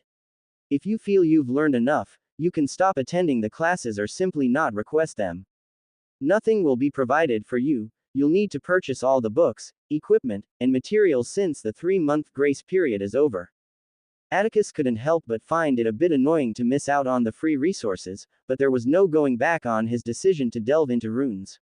I should have joined earlier, he berated himself silently. Now, if you're still interested, you can book a session for tomorrow, the man advised. Yeah, I'd like to do that, Atticus responded. The man proceeded to type some information on the holographic display in front of him and prompted Atticus to scan his device. Atticus followed the instructions and received a notification that 100 points had been deducted. I also sent the materials you'll need for the classes, you should get them before tomorrow, the man added. With a nod of acknowledgement, Atticus turned to leave. He headed straight to the Emporium to acquire the necessary supplies, a task that took him less than 10 minutes. Afterward, he returned to his room. Among the items he had acquired, Atticus purchased books on runes. He decided to start by reading about runes before his upcoming lesson. Lying on his bed with his body facing up, he held a book titled, Beginner Runesmiths, and opened it, beginning to read. It didn't take long for him to finish reading the book, completing it in just 2 minutes. From what he read, Atticus discovered that there were 5 grades of runesmiths. In the first grade, one would be able to engrave simple, straightforward runes, such as a shield or a fireball rune, and this can only be done on rune slates. This grade wasn't particularly difficult to achieve, as long as you meet the necessary requirements, anyone could become a first-grade runesmith. However, for the second grade, you need to be able to engrave more complex runes and even add your own variations to them. Achieving the second grade was much harder, one had to reach a specific threshold to be able to engrave these runes. This threshold or requirement that need to be met involved 2 stats, both intelligence and willpower. The first was straightforward, essentially measuring how smart you were and how much information your brain could handle. The higher your intelligence, the more control you would have over your body. The second, however, was more complex, taking into account everything you had experienced in your life, especially the challenging or adverse experiences. It was because of this that runesmiths often sought out tough situations to help strengthen their wills. The following day, after the morning training session, Atticus made his way to the runes division for his lesson. As he entered the building, which was deserted as usual, he noticed the same clerk he had met yesterday still sleeping on the counter. Atticus sighed and approached the counter. Having learned his lesson, he decided to speak loudly from the beginning, saying, "Hello." This time, his initial greeting did the trick, and the man groaned, slowly waking up again. He cast Atticus a glance before quickly regaining his composure upon recognizing him. Without wasting time, he stood up and directed Atticus to the room where the lesson would take place. The interior of the building was as plain as the exterior. After walking for a few seconds, they got to a plain-looking door. The man gestured for Atticus to enter and promptly excused himself, saying, "He'll be here soon," and left Atticus to his devices. Atticus found himself in a completely messy workshop-like room, with a large table at the center, various equipment, books, and slates scattered all over the floor. Atticus chose a seat in the corner and sat down quietly, deciding to wait for his teacher. After waiting for about 30 minutes, which was about 25 minutes past the scheduled lesson time, a man entered the room. The man appeared disheveled and tired. He had the distinct white hair of Ravenstein, but it was completely scattered and oily, with some strands sticking to his face. His eyes resembled large panda eyes, and his clothes were wrinkled and unkempt. The first thing that came to Atticus's mind upon seeing this man was that he had given up on life. Why are they all like this? Atticus couldn't help but contemplate. Just like the clerk at the counter, this man also looked as if he was tired of living. The man turned his gaze towards Atticus and walked slowly towards him. His voice sounded cracked and hoarse as he spoke, "You must be my new student." His face appeared like he was struggling hard to stay awake.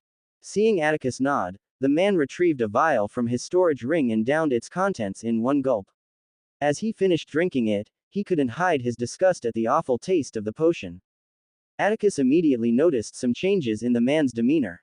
Although it didn't alter his appearance, he seemed more lively than before. What is that? Atticus wondered, his gaze fixed on the vial. The man cleared his throat and continued, "Listen, I'll be straight with you. Not everyone can become a runesmith. And even if you have the slightest talent for it, don't expect it to be all fun and games. I'm sure to you, I look like I've given up on life." He glanced at Atticus, who responded with a nod, "Yes, this is exactly how you would feel about 90% of the time if you go through with this. So I will ask you, are you sure about this?" Atticus's expression remained unchanged throughout the man's speech, and he replied without hesitation, "Yeah." He had already made up his mind. The man shook his head, a little disappointed.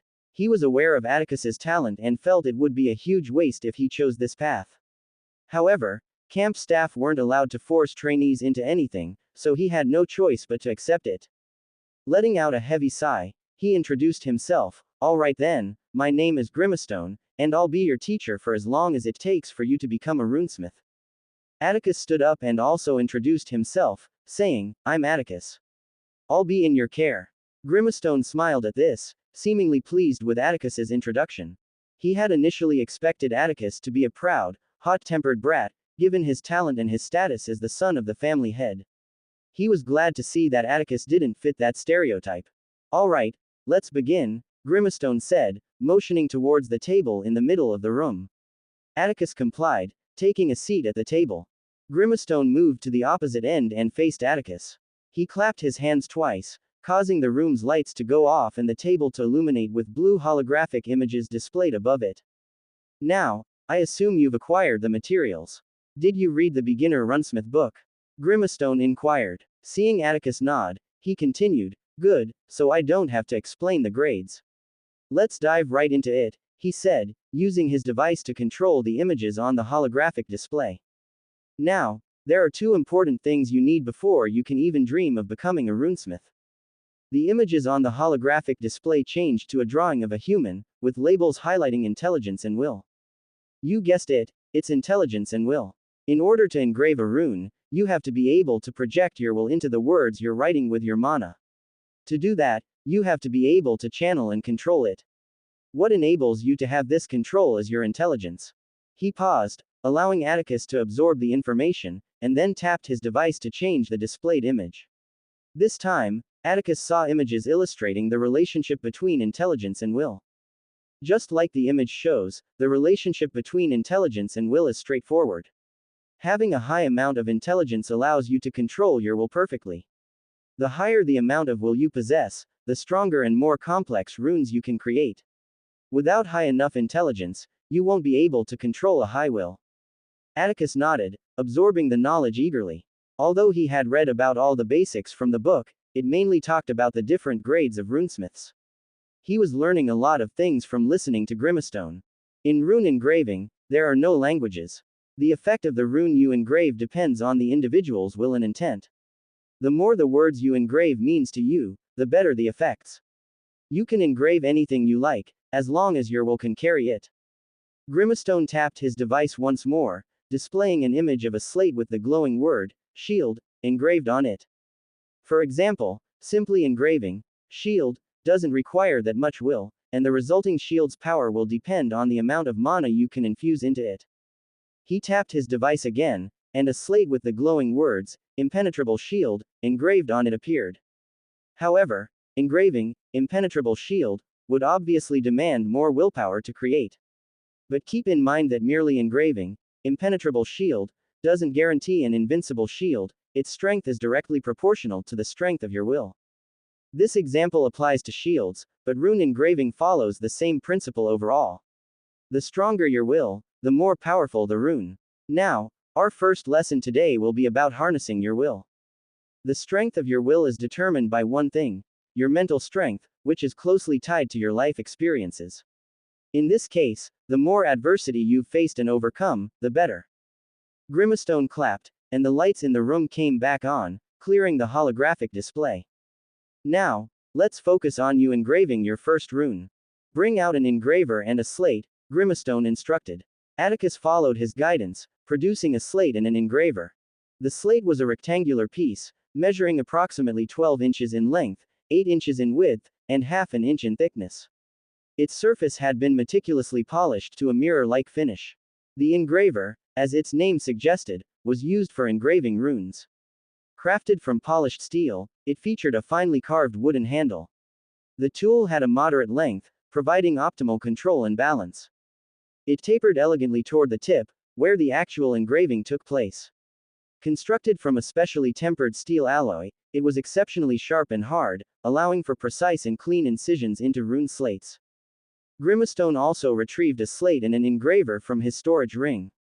It's fairly easy to engrave your first rune, as long as your intelligence surpasses a certain threshold and you can use it to control your will. It's simple and straightforward. Most warriors have strong wills, but the reason they can't become runesmiths is because they lack the intelligence to focus and use it. Watch me closely, Grimstone instructed.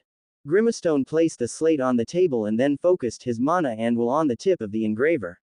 Almost immediately, Atticus saw the tip start to emit a purple glow. Now, the color of everyone's mana is naturally blue, but when I mix my will into it, it changes to purple. Each runesmith has a different color, reflecting their life experiences. Mine is purple, but you might encounter another runesmith with a blue color, Grimstone explained, making sure Atticus understood. He proceeded to engrave the word, shield, on the slate. Once he finished, the word lit up with a purple glow, and Grimstone inserted mana into the slate, tossing it into the air. The slate transformed into a purple, transparent shield, covering Grimstone. Now, close your eyes and concentrate. Try to recall everything you've been through in your life, Grimstone instructed. Atticus followed the guidance, picked up the engraver, and closed his eyes, entering a meditative state. Don't be discouraged if you don't get it at first. It's very rare to see young ones like you becoming runesmiths, unless they've gone through something extremely tragic, Grimstone encouraged. He wasn't expecting Atticus to succeed quickly, considering the lack of significant adversity in his life. He couldn't help but remember Lucas, the genius first-year trainee who achieved this feat in just 3 weeks. I wonder what that boy went through to have such a strong mind, he thought. While Grimstone was contemplating this, he suddenly noticed a red glow forming on the tip of the engraver that Atticus was holding, sending shock throughout his body. How? He thought, surprised. Meanwhile, Atticus, unaware of the impact he was having on his teacher, continued to concentrate. He was thinking of everything he had experienced in his life, and to be honest, it wasn't anything particularly remarkable. His life on Earth had been peaceful, with only a few trivial incidents. Even his death had been quick, with only a brief moment of pain. In his life here, he had primarily focused on training and hadn't faced any significant hardships. So it wasn't surprising that his will felt lacking. However, his intelligence had reached a high level, allowing him full control over his body. High intelligence meant increased control over his actions and thoughts. Thus, despite his underwhelming will, due to his high intelligence, he was able to focus and control it. After a few minutes of concentration, a deep red color emanated from the tip of the engraver. Grimstone's eyes widened. Why is it so red? While he had encountered various colors in his experience, this was the first time he had seen a hue as intense as this red. The color of an individual's will was seen as a representation of their life experiences and personality. What could have made it so red? Grimstone pondered. Atticus opened his eyes and brought the engraver down onto the slate. Focusing on his intention, he moved the engraver with fluid grace, writing the word, shield, with extraordinarily beautiful penmanship. As soon as he completed the last word, it was as if he had lost all his energy and motivation. He suddenly felt disheartened, as if nothing in life mattered anymore. Grimstone, noticing Atticus's condition, snapped into action. He retrieved a vial, similar to the one he had consumed earlier, and quickly administered it to Atticus. Almost immediately, Atticus emerged from his depressed state. Grimstone looked at him and explained, "It's a recovery potion. It will help you regain your will faster. Now you understand what I meant by looking like me 90% of the time," Grimstone remarked with a chuckle. Atticus was still shaken by the experience. That was dangerous, he thought. The feeling of complete demotivation wasn't something to be taken lightly. It was as if he had lost interest in everything. Suddenly he didn't want to train anymore, he didn't want to get his revenge anymore. Heck, even breathing seemed like a chore. I should never use this in battle, he decided. After coming out of his depressed state, Atticus expressed his gratitude to Grimstone and turned his gaze to the slate he had just engraved. The words emitted a deep red glow and were deeply embedded into the slate. As Atticus lifted it, he noticed that its weight hadn't changed significantly, the only difference was the glowing red words on the slate. He infused mana into the slate, causing the red glow to intensify. He then tossed it into the air above him, and the slate crumbled, immediately forming a transparent red shield that enveloped him. Atticus observed the shield carefully. Interesting, this has huge potential and it requires very little mana to activate. As long as I create the runes in advance, I should be able to use it effectively in battle, he thought, his mind racing with ideas on how to leverage this newfound ability to enhance his combat prowess. He understood that he wouldn't be able to engrave any runes in the midst of battle. Just imagine losing the will to defend, or even worse, the will to move during a life and death battle. It would result in instant death, a scenario he had no intention of going through. I'll have to find a way to increase my will somehow, Atticus thought to himself. His primary limitation was his will, which felt incredibly underwhelming compared to his high intelligence. And since will was an essential attribute for creating more complex and powerful runes, he recognized the need to improve it as soon as possible. He shifted his gaze away from the shield and looked at Grimstone, who was still staring at him in shock. Atticus inquired, "Can I purchase that recovery potion at the Emporium?" He pointed at the empty vial on the table. Grimstone snapped out of his daze and replied, "Yes, you can get it at the Emporium. However, it's quite expensive." He then added a cautionary note, "And also, do not drink it more than once a day." Noticing Atticus's inquisitive look, Grimstone decided to explain further. "First, you should understand how the potion works in terms of recovering our will. The potion, when ingested, can't directly boost a person's will. It doesn't sound logical, does it?" Atticus nodded in agreement. The idea of a potion restoring something as intangible as will had initially struck him as strange. Grimstone continued, "What the potion does is enhance the connection between your mind and body, helping to harmonize the flow of mana within your body. It affects your emotional state by temporarily providing a surge of mental energy. This extra energy makes it easier to regain focus and push through mental fatigue or obstacles. As for the restriction of not consuming it more than once a day, this applies to all potions. The more frequently a potion is consumed, the less effective it becomes. The biggest danger in overconsumption is that you can become psychologically dependent on the potion, believing you can't function without it. This can lead to an unhealthy reliance on external substances." Grimstone clarified. Atticus nodded in agreement, taking Grimstone's advice seriously. He understood that overusing the recovery potion could have detrimental effects, and he didn't want to risk becoming dependent on it. If Atticus could only drink the potion once a day, it would set his training back significantly. But he had no intention of becoming addicted to it simply because he was too stubborn to listen to advice. After learning a little more about rune engraving from Grimstone, Atticus left the room. Grimstone stood alone in the room, lost in deep contemplation. In less than an hour, he muttered absent-mindedly. The astonishing sight of Atticus successfully channeling his will and engraving his first rune on his very first attempt, all in less than an hour, left him utterly astounded. It was as if the very foundations of what he believed about the art of rune engraving had been shaken. It had to be remembered that Lucas, whom he had considered a genius, took 3 weeks to achieve this feat. What Atticus had just accomplished was nothing short of history-making. "Shit. Damn this mana contract," he muttered, frustration evident in his voice. The stringent mana contract, which prohibited the staff from sharing any information about the trainees, their progress, or ranks with anyone else, was a constant source of vexation. Grimstone wished he could shout to the entire human domain about the once-in-a-generation prodigy he was currently mentoring. He shook his head in disappointment. "I shouldn't engrave anything today, I could truly kill myself if I lose all motivation currently," he thought to himself.